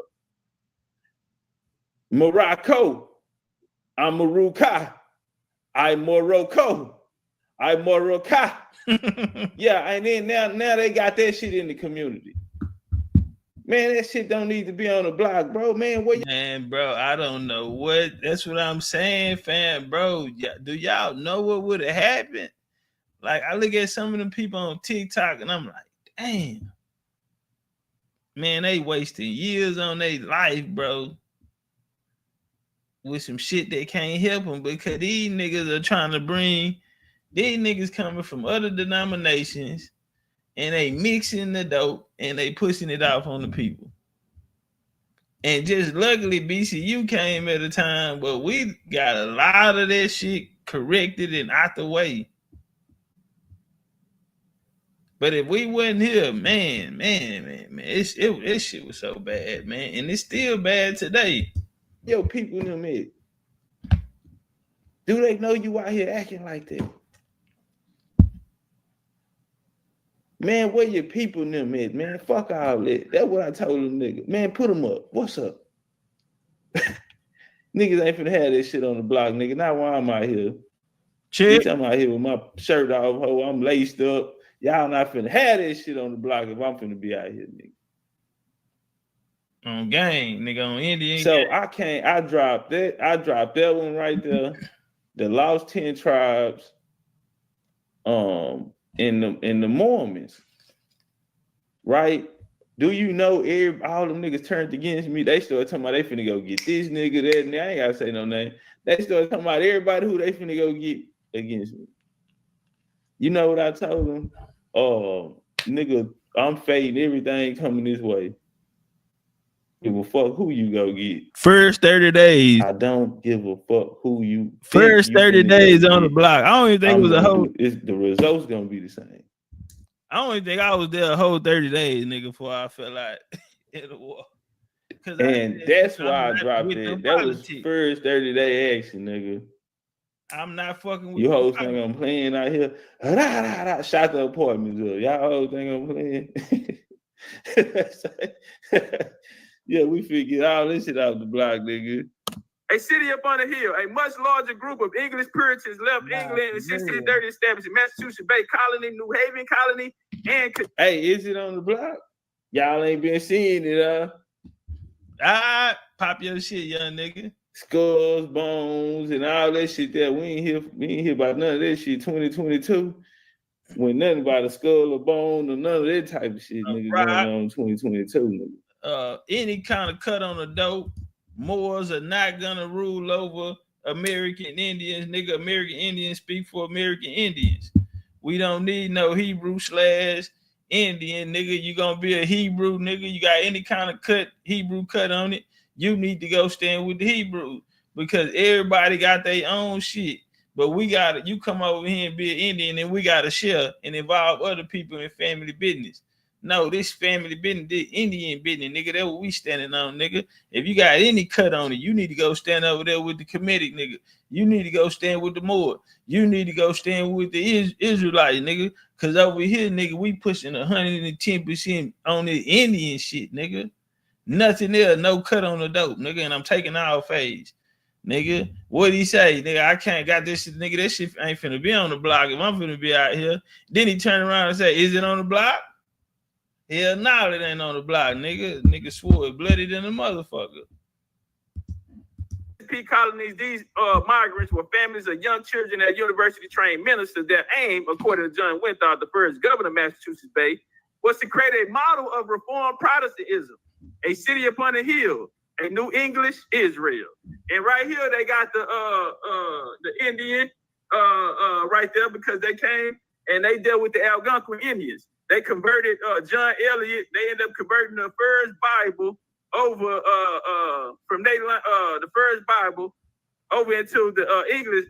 To the Indian language, to the Algonquin language, and that's called the Eliot Bible. If y'all want to check that out. Sourcing up, all right. Sourcing up on that. All right, let's walk. So. My bad, y'all. Let me send this text out. All right, cool. So the Jews arrived in British colony. Like I said, Jews, why y'all don't be telling the Hebrew? Why y'all don't tell us about all this, bro? It's a lot of Hebrew Israelite history here. But see, they want to tell us the nigga brought them over here in the boat. Who they hide? What y'all hide? And it was niggas. The Jews arrived in the British colony of the Carolina in the early days of European settlement, a new outpost in the mercantile traffic of the Atlantic Basin. Carolina offered economic opportunities and a degree of relief remarkable for the time. Religious tolerance for the time, my bad. The colony fundamental constitution in 1669, drafted by philosopher and physician John Locke, a secretary of one of the 8 lords of proportors. So when South Carolina, when Charleston was actually built, 8 proportors actually went down there and they named it after Charles II. All right, so John Locke was one of those. He granted freedom to worship to the Jews, heathens, and other dissidents to the Persian and Christian religions, although colonial assembly never endorsed the provision. All right. Now, they let them niggas bang a lot of shit except Catholicism, right? Because South Carolina and Louisiana are Protestant places. All right. those colonies up at the top were too, with that came with the Dutch. These were Protestants. And so when they went and built La Carolina, when the Spanish went and built St. Augustine, all right, when they first, those were the first settlements, and the British didn't come until later. All right, let's walk. When King James put them in the game, let's walk.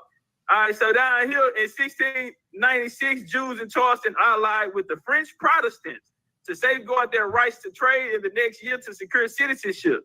Most of the Carolina first Jewish settlers traced their roots to Spain or Portugal. Yeah, right back to these niggas with this slavery out here starting this slave trade. Yeah, you niggas trace right back. Expelled during the Inquisition at the end of the 15th century, the Sephardians disappeared around the globe and established themselves in capitals and port cities. This is how they end up taking over. They established themselves in port cities. When they left out and when they were expelled the first time, the Protestant shit, a lot of them went and set up, the Jews went and set up your banks. They went and set up your the credit lines. They went and set up the goddamn stock market. Yeah, they went and got busy, right? Let's watch this here. Expelled during the Inquisition, supported and diverse around the capital port cities in Northern Europe, the Mediterranean, West Indies. In 1749, Charleston Jewish community chartered Kahal Kadash Bet Elohim, one of the first 5 Jewish congregations in America. Yeah, but we don't never hear about that. Yeah, Toro Infirmary, right? This was the slave hospital. We're still down there in New Orleans. That bitch still open today. It's still open today, family. This was a slave hospital. Yeah, ran by Hebrews. Let's watch.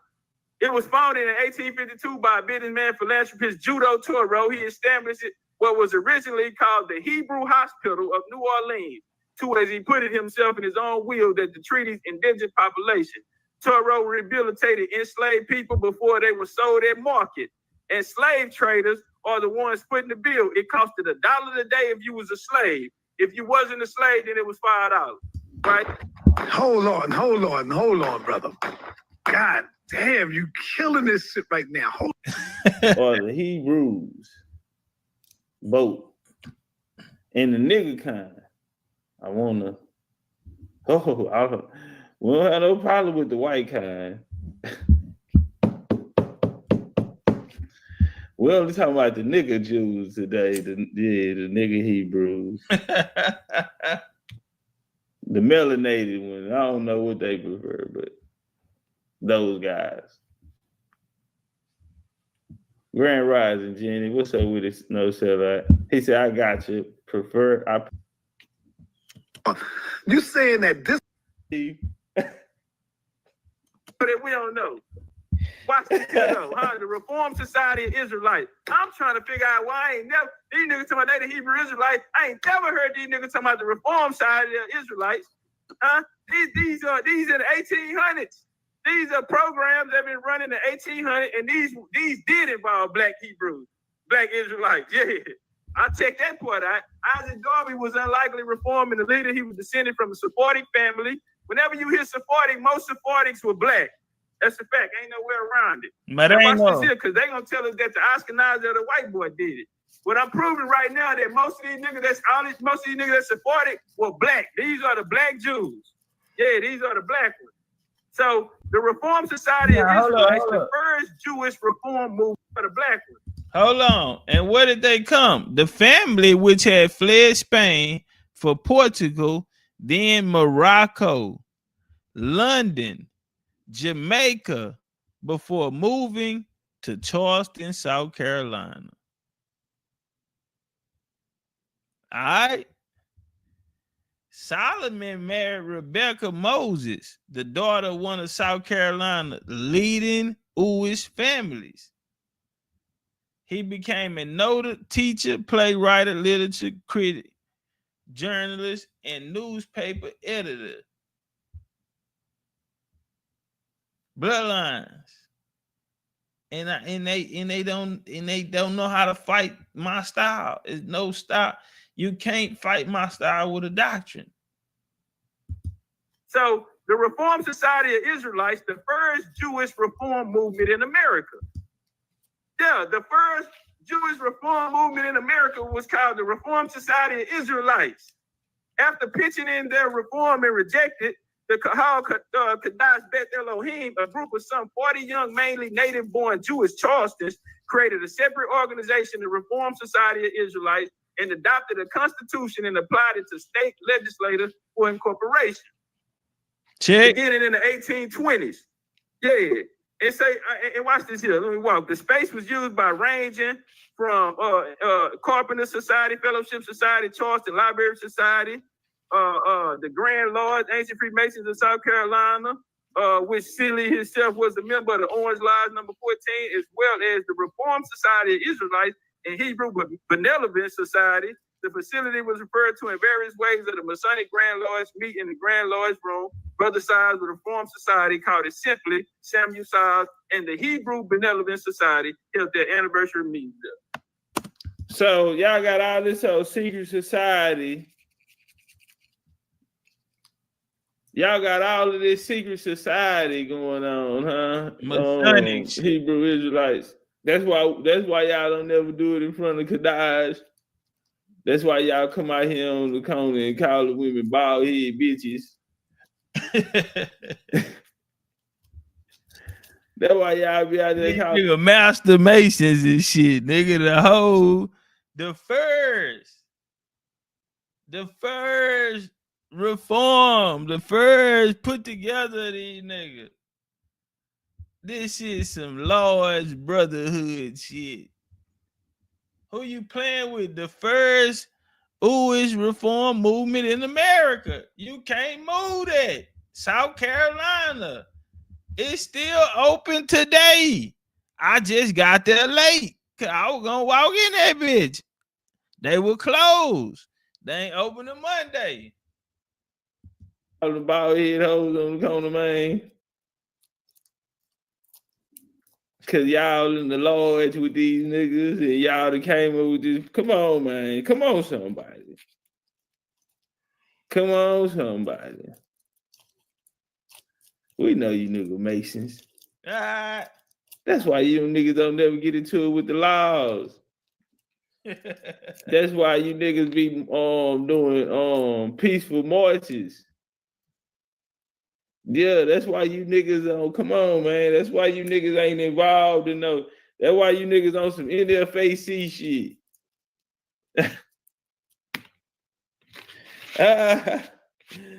Come on, man. You niggas ain't finna fuck with all them niggas and you ain't. Come on, man.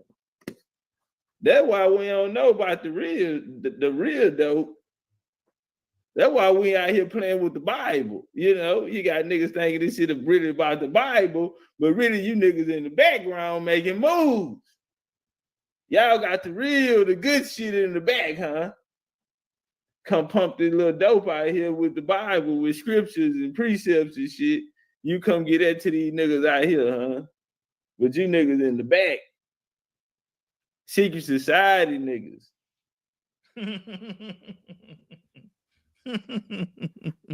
What is y'all talking about? Talking about somebody that did y'all something. And right here, right now, family, before they try to say that the white boy did it, watch this here. From haven to home, 350 years of Jewish life in America. All right? In the century spanning from 1820 to 1824, this when the white boy got here. This when the white Jews, the Ashkenazis, yeah. See, they know they ain't have nothing to do with it. That's why they always telling you, shit, nigga, I ain't have nothing to do with that. You know what I'm saying? That nigga over there talking about the white man, the devil, is the nigga that really did it. You understand me? Now, what happened in the meantime, in between time, he done fell off or whatever, and the white Jews maintained? Yeah, man. See, in South Carolina, when them Jews came there, one of the first things they did on Khazar was start breeding into white women. One of the first things the Jews did when they got to South Carolina, they intently bred into the white people. Why did they do that? That's another conversation for another day. All right, so right here, these people say in 1820 to 1924, increasingly steady flows of Jews made their way to America, culminating in a massive surge of immigrants towards the beginning of the 20th century, impelled by economic hardship, persecution, and the great social political upheavals of the 19th century, and just from their own congregations in which and now the Hebrews trying to hide behind them and say they did it. Yeah, the people that was doing it, and they also came, Homestead Act 1860, up their towns and villages and walked on a road 1924, increasingly steady flows of Jews made their way to America. Okay, hold on. I want y'all to get this part.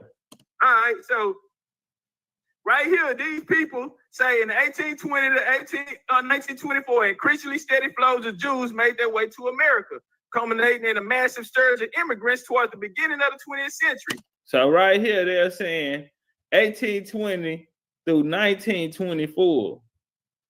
All right, this one they gonna stop. This one, the World War I gonna stop immigration. Then they're gonna pass the Immigration Act.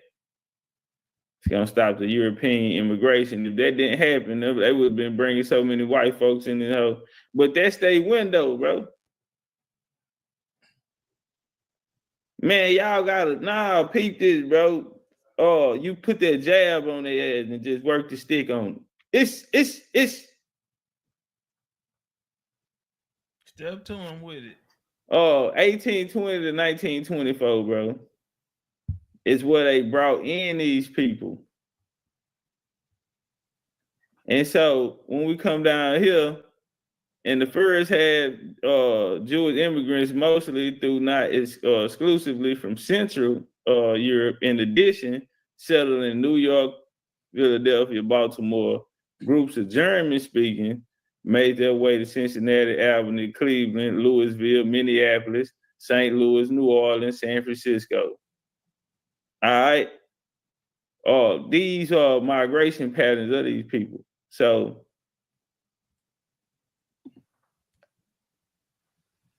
walk to them. So we got these other niggas been here since the colonies. They've been here since the colonies. So when we had a white Jew say, "Hey man, I got here from 1820 to 1924." That's Ashkenazi history. Well, you had some dark Ashkenazis too. So okay, so if we only got two of these niggas here, one of them say, "Hey man, the case I'm gonna take, I stand before you today here at BCU, and I take my case. My timeline is from 1820 to 1924. And so if it ain't him, come on, man, because now I gotta take him out of it, because you told me that this nigga brought you over here in boats and was responsible for this, right? Well, we know there was an involvement from those people in it, correct? So when we go back to investigate the case, we understand that there was an involvement of these people in the slave trade. Okay, that's the first thing we're gonna look at. Is there record documentation that there and there's plenty of information on that a people of this quote unquote word are responsible. So when we look in the case, and it's only two kinds here, right? So the white boy stand up and he say, "Hey, listen, man, I take my case for what I did do." Now my timeline on that would be 1820 to 1924. And so right then now, damn, who else gonna get the case? Who else do we have?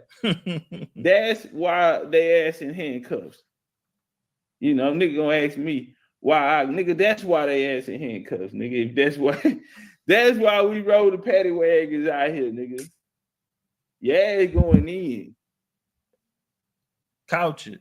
Yeah, it's going in, nigga. Couch it. That's why the niggas ass in handcuffs. That's how we know who did the shit. Out in Spain, they came out of there together. They both left with the Spanish under the options of conquistadors. Okay? And so they helped come colonize Africa and the Americas as well. All right. And so now I'm not knocking these people right here. Let me say that. The people on the picture, I don't know that. I'm not knocking them. I'm not saying, you know what I mean? They had anything to do with that. I ain't gonna knock them. But I appreciate them being honest. And we can go back now and look. This was 1899. And right there, 127. And this the Moorish Zionist temple of the Hebrew Jews. All right. And from there came the commandment keepers. Rabbi Wentworth, Arthur Matthew, West Indian immigrant, founded the Commandment Keepers Ethiopia Hebrew Congregation in 1919 and will go on to establish a network of synagogues in the U.S. and Caribbean based on traditional Orthodox Ashkenazi traditions. All right. Now, the blacks in the Caribbean have adopted the religion of Jewish slaveholder. That's what they say, right? Yeah. All right, here go a picture of them right here. They go to sign for it over there. And they go to beautiful sisters out there. And they got their game tight. Hey, Hebrew Israelite women. Man, what them Hebrews doing to y'all, man? They need to let y'all be free. See, y'all niggas out here ruling with an iron fist, Hebrews. I be seeing y'all niggas, y'all here ruling these women with an iron fist. Y'all need to back up a taste it too, okay? Look at these women out here. They disciplined and they don't need no nigga threaten to put his hands on them. And you understand me? Put curses or Deuteronomy on them and no shit like that. You understand me? But my point is this. We've watched the Hebrews. We didn't watch their whole little trail from when they told us that the goddamn Jacob Esau, Genesis 25-21, 2 nations was in there, and then they didn't never tell us that Khazarians, you had black Khazars and white Khazars. Y'all ain't never tell us that. And we watched them split, and if we watched their when we watched where they end up going to. We also proved today that it was Portuguese Jews who went into West Africa and started that slave trade. Yes, sir. And in Katera, they also started the slave trade over here in America. We got King James and his grandbabies, all right, lining up the British side of the slave trade. All right. We also got the Hebrews. Well, we didn't see them in Beth Elohim in the early 1800s, but we see them show back up in 1899. Then we see the commandment keepers come through that. You understand me? But they tell it, and then we see when the white Jews got over here, 1820 to 1924. Yeah, they say, keep me out of it. The white Jews say, hey, man, leave me out of that shit. Shout out to Aaron Torres, one of the greatest slave traders ever to do it, and he was a Jew, black Jew. Yeah, and so they told us everybody did all of this here, and then these niggas show up like this here today. And here they go today, Uncle Si, talking about the white man beat them and put them on a slave boat and did all these things to them, and the whole time it was their motherfucking ass. Yeah, the miseducation of the Hebrew Israelites by legendary Big Chief Topcatz. Appreciate you, Unc. Bars. Say. You understand me? It's are they keeping a lot of? You understand me? It's are they keeping? Fuck out of my face. That's what he told them niggas. Talking about the white man over there and ride on them niggas.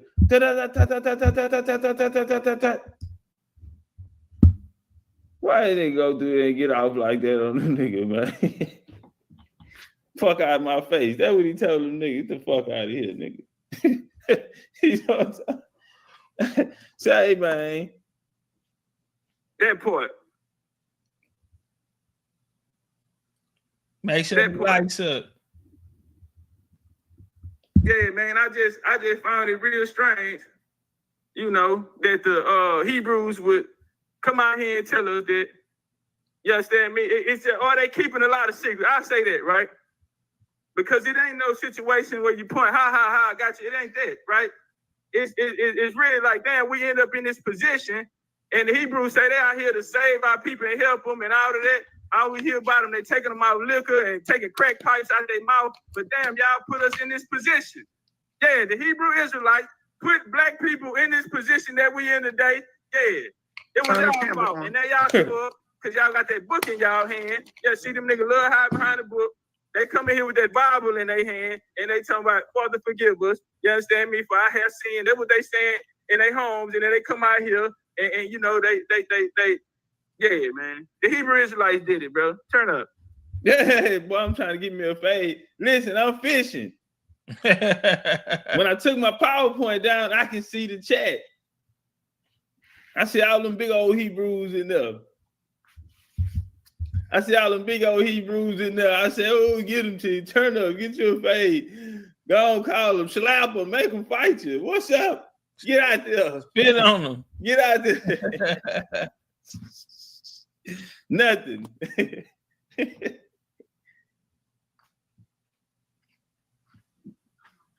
Yes, sir. All right. Hey, Topcatz, you there? Yeah, I'm here. Turn on the camera, brother. Are you finished with your presentation?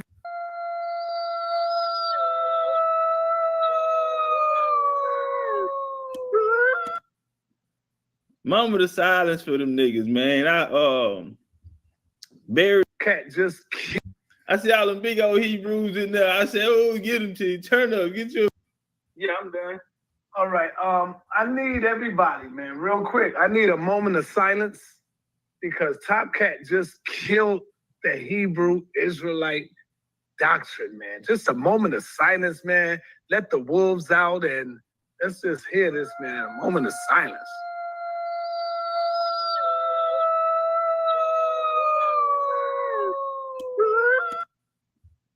Moment of silence for them niggas, man. I buried them and pissed on the grave, you know.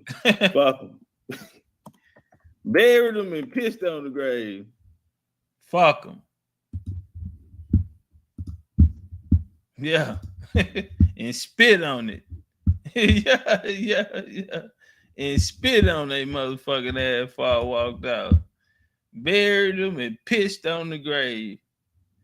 And spit a loogie on the motherfuckers before I walked out. For what y'all done to our people. Yeah, nigga. So if the conversation is Deuteronomy 28, then we can't add or take from this Bible. So they brought up a story in a way to fit themselves in Africa. And through the curses of Deuteronomy 28 is how they're going to shape and form their school of thought or this doctrine that they'll bring to the people. Let's walk. Deuteronomy 28. Deuteronomy 28 and 15. Well, we go to Deuteronomy 1 and 3. You get the curses. If you do not hearken unto my voice, thy Lord God, then all of these good things should be upon you. We get to 15 and say, but it shall come to pass if you not hearken unto the voice, Lord of the God, and observe to do all these commandments and statutes I command you, that all these curses shall be put upon thee. And they taught us that these curses that in 28 and 64, and the Lord shall scatter thee among, and ain't this what he just said? Everybody scattered. They shall scatter thee among the people from one end of the earth unto the other, and thou shalt serve other gods, which neither thou nor thy fathers have known. All right, Deuteronomy 28:68. They favorite one, the one that connects them to the transatlantic slave trade. But the brother show up today without no transatlantic slave trade slides. I'm trying to figure out what's going on. And the Lord shall bring thee into Egypt in ships by way of I spake, thee shall see it no more, and these shall be sold unto enemies for bondmen and bondwomen. Now they always told us bondmen and bondwomen meant slaves, and then they take it to Exodus 22 and they tell you that Egypt, I am the Lord God which brought you out of the land Egypt, out of the house of bondage. So this is their stripes on getting you to come into the play. What we gonna figure out is a play. So now this gets them into now this what ties into the transatlantic slave trade. Now they say the slave trade started in like 1526 to 1867, 1526, huh? Well, right here, we go to National Library of Congress, and we find the map of Palestine and the Holy Land, which was published in 1480. And this is talking about the law. These are the tribes of Israel, right? They say they right at home in Palestine, what they over there fighting for. Well, he ain't put a picture up for them folks. All right, 1480, so I'm trying to figure out how you in Africa and in Israel at the same time, unless we're not talking about the same person. Ooh. So where did the narrative come from? Well, it come from the siege of Jerusalem, from a guy by the name of Flavius Josephus. Okay, he's a white boy, right? To tell all this black rich history of us getting beat by white folks, then why do we got to go to the white boy? Because when we come right here, he is considered a vital source of Jewish history. All right, especially the Second Temple, where they getting their story of coming out of Africa. So we come here, and this the Hebrew Israelites of today. They say the president of Hebrew traced back to the siege of Jerusalem, 66-70 AD. And they going by Winsberg, and he said 1 million Hebrews fled into Africa. Well, when we go to the primary source, guess what happened? Josephus wrote in the late 1st century that the lost tribes of Israel were established in great numbers in Eastern Europe. So the Hebrews today tell us that they was in Africa, but the primary source is telling us that they was in Europe. Now, right here, the Kingdom of Judah. They said they found a map in 2012, and it blew everybody away, right? 1747 map, the Kingdom of Judah. Now, the president, the brother, whoever came up with this idea or wrote this passage was a diehard Israelite. He even said he had proof. He said the evidence that Judah was inhabited by the descendants of Jacob, and they were deported during the transatlantic slave trade can be found in the written testimony of Oleana Equiana. I said, Lord have mercy. Hebrew got to stay in your lane because you tip over there and my lane ain't gonna get you. Now they say Oleana, Hebrew is evident of his name. You can tell by his name. Well, we gonna like I say, fam, you Hebrews, y'all got a little bit of that mixed up. Y'all coming with the African slave narrative. Respectfully, Khazar, y'all got one that smoke on there because he said 300,000, 400,000 Hebrews were the ones taken out of Africa. I wanted smoke on that. Respectfully, he told me that's not his lane. I can't do nothing but dab him up and respect him on that because there's some things out here that's not my lane. But like I told him, a Hebrew sourced Oleana Equiana. So I'm a real nigga. What I'm gonna do, homie, I'm finna get that out your mouth. I'm finna get that out your mouth, and I'm telling them don't tilt over in my lane, nigga, because I max out Pan-Africans. So when you want to get on some African shit, on some Hebrew with a little cut of the dope of the African doctrine, this is why you shouldn't lean on that Pan-African shit, nigga. This is what I do to Pan-Africans. Over there, my lane ain't gonna get you. Now they say, Oleana, Hebrew is evident of his name. You can tell by his name. Well, we're going to go to Oleana Equiana, the African, by Vincent Coretta. And on page 2, chapter 1, we come down here.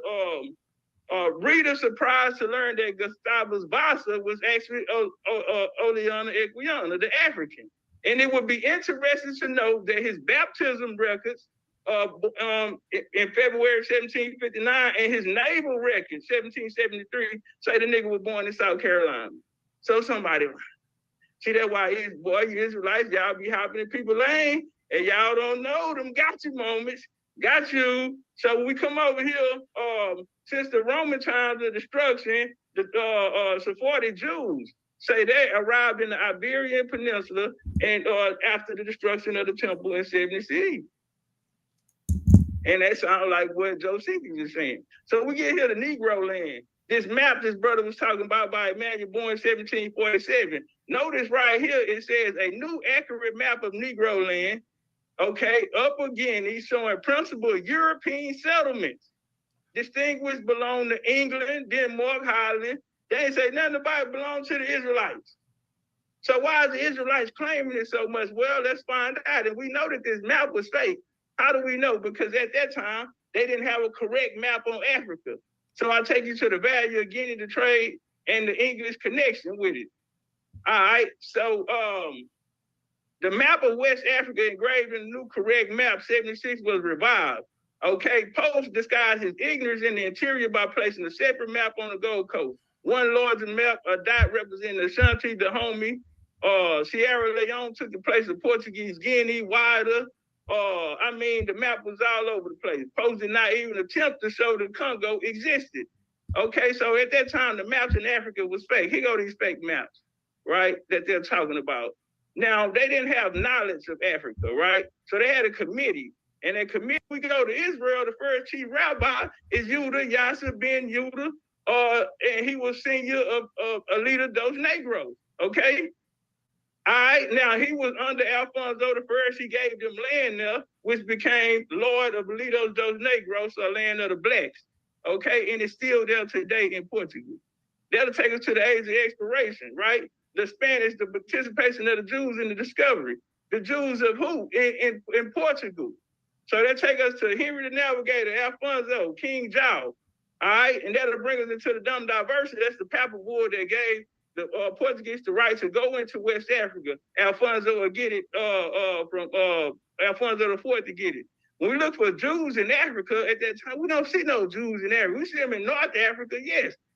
South Africa in some pockets. But far as West Africa, we don't know what you're talking about. When we see the Jews get over there to West Africa, it's actually coming from these Deuteronomy curses 28, the slave trade. Hey man, like my video, share it and support it. This nigga is getting up too much game. Support the goddamn video, man. Get the likes up, share it out, and goddamn bang the goddamn cash out. This nigga jumping the super chat. This nigga is going stupid. Well, actually, the Portuguese Jews went to a slave trade before you had what's called the Alhambra Decree.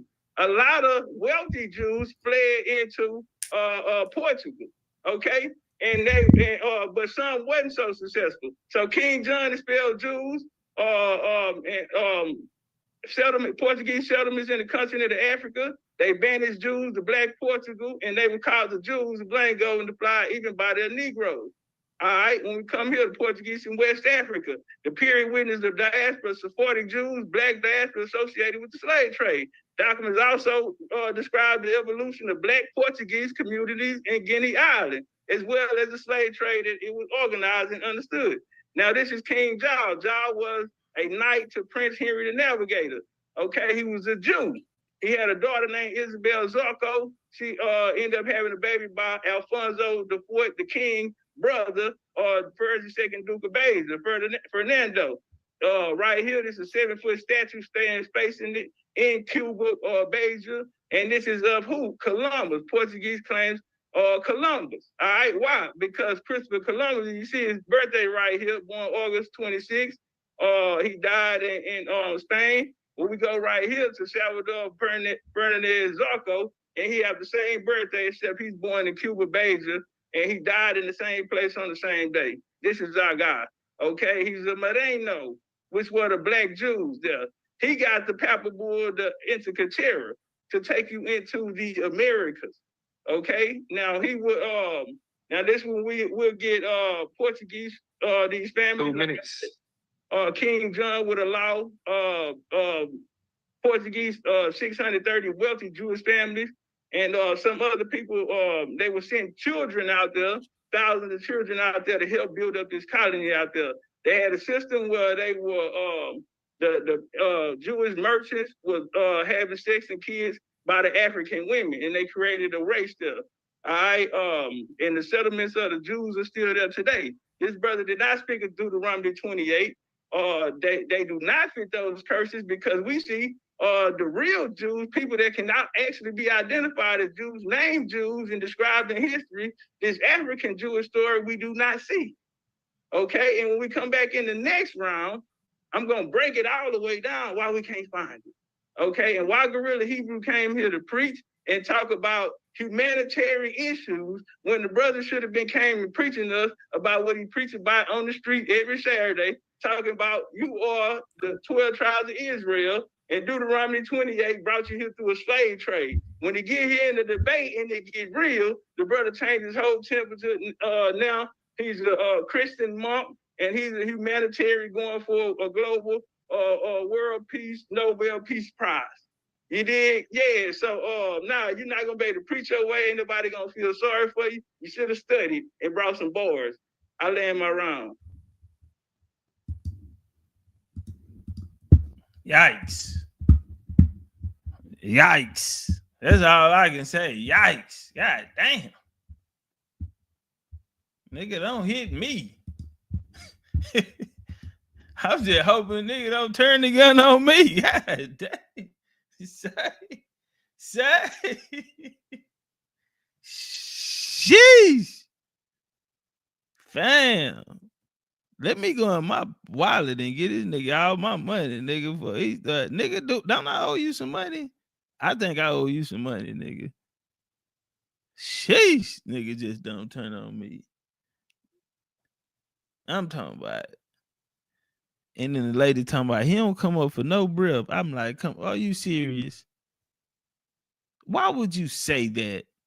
Yeah, the lady's talking about he don't come up for no bread neither. Why would you, ma'am? Why would you say that? Say that nigga don't come up for no air. That nigga like an oracle. Cause like an oracle. He don't come up for air.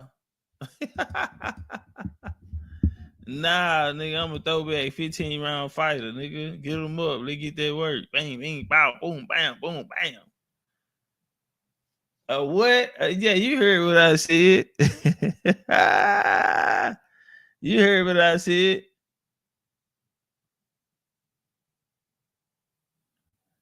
Yeah, Popeye. Manny say, tell him about Columbus. Yeah, that's in my book. The book that's on the screen.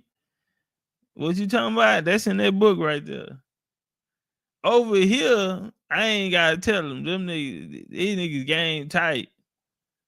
Even though we go in the back, we still be on some secret society shit, nigga. We got hide, nigga. We underground, nigga, with a nigga. We lit a torch down there, nigga. We gonna blow that bitch out, nigga. We only in this house for a little minute, and when we leave, we blowing it up. We ain't never in the same spot over and over. Nah, we take that shit in the back, nigga. La Costa Nostra, nigga, this thing ours. This sacred knowledge of the gods that ain't meant for everybody, you dig? Yeah, real one gonna tap in. True Seeker, what you laughing at? What you laughing at, True Seeker? True Seeker, you coming to Atlanta? We got Atlanta, we got Miami, and we got Houston, motherfucking Texas. We got Miami. Hold on, we got Atlanta, we got Miami, and we have Houston, Texas. That's our roster. That's what we running. And that's all of this, you know, third and fourth quarter. We running them play third and fourth quarter. We gonna finish strong. Yeah, the end zone way. Appreciate everybody. Appreciate the support in the cash app. Appreciate everybody that pulled up, came rock out with the kid that did. You dig? Y'all already know how it go, goddamn. As long as we got each other, we don't need no motherfucking body else. Strength and honor, hold the line. Loyalty bring royalty. Stay down for your crime. In the real Indian way. Nigga, Indian gang don't bang. Nigga, cause we bang, bang. Get off.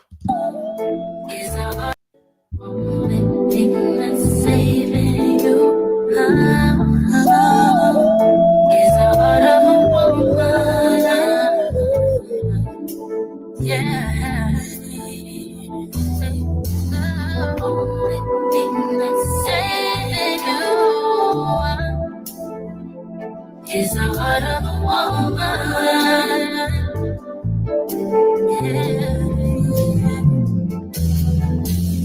Question is why I do the things I do. Answer I may never find, but I'll always choose you. Wanna give up on you, but I know I can't. I put the blame on me for giving you chance after chance. I love what you can't stand. And I try to be strong, but how much can I put your words on your life this time? And I'll feel like only the thing that's saving you is the heart of a woman. Hey, no, the All-Star shirts ain't came. They haven't came in yet. They on the way. They'll be here any day now.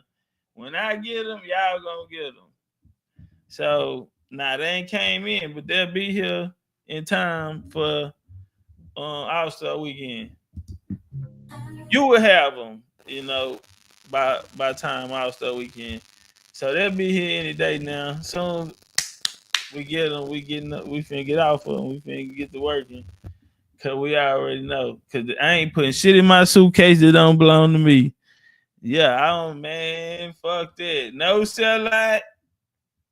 What them niggas that I always got a suitcase, them niggas shit. Yeah, I'm trying to stack 2-3 shoes in this motherfucker. I gotta, you know, get space. Yeah, nigga pulling up, and I'm the shirt man. I got a motherfucking bag full of shirts. That shit ain't happening. Yeah, so as soon as I get them hoes flying, them hoes on the next jet coming to a city near you. Turn up. really wanna stay. I really wanna go, but I really need to know. Can we get it together? Get it together. Get it together. Hey. I really wanna go, I really wanna stay. But I don't wanna. Can we get it together? Can we do what now? Get it together. Yeah, what? You don't know the pain that I What? feel. You've taken my love for granted and just want to see your way. Yeah. It's about that time. I'm gonna tell you what's on my mind. I'm fed up with you not being here with me. Yeah, what? When you know love is all Pop your shit, baby. I don't wanna stay. Yeah. I don't want to go. Big and John. Can we get it together? Can we get it? Yeah. And I don't wanna. I really wanna go. I really wanna stay. Don't want to stay. Get it together. Get it together. Let's get it together, baby. I can't let go. Why? Cause being refused is ain't control. I'm in the top and no, cause I don't wanna lose you. Hey. Oh, no. Yeah, what? With The love we share, baby, is oh so rare. I'm willing to try and make you see that all you need with cheese. I don't want Let go. I don't want you How you feel? Let me know how you feel. I don't wanna. Hey. Talk to me. You gotta let me know just how you feel, yeah. I don't wanna stay, no. I don't really wanna go, and I don't want to go. Ah, look at Feather. Yay. Let's get it together. Yeah, Ken, she was so right. Can we get it together? Come on, boy. Get it together. Yeah. See, I'm so confused. I just don't know what to do. And I don't understand. No. You know you don't wanna leave. You know you don't wanna. Baby, please, listen to Chief. I don't wanna. I really wanna stay. I don't wanna go. I really need to know. Can we get it? Oh, you jamming, Coco? I pray, baby. Baby.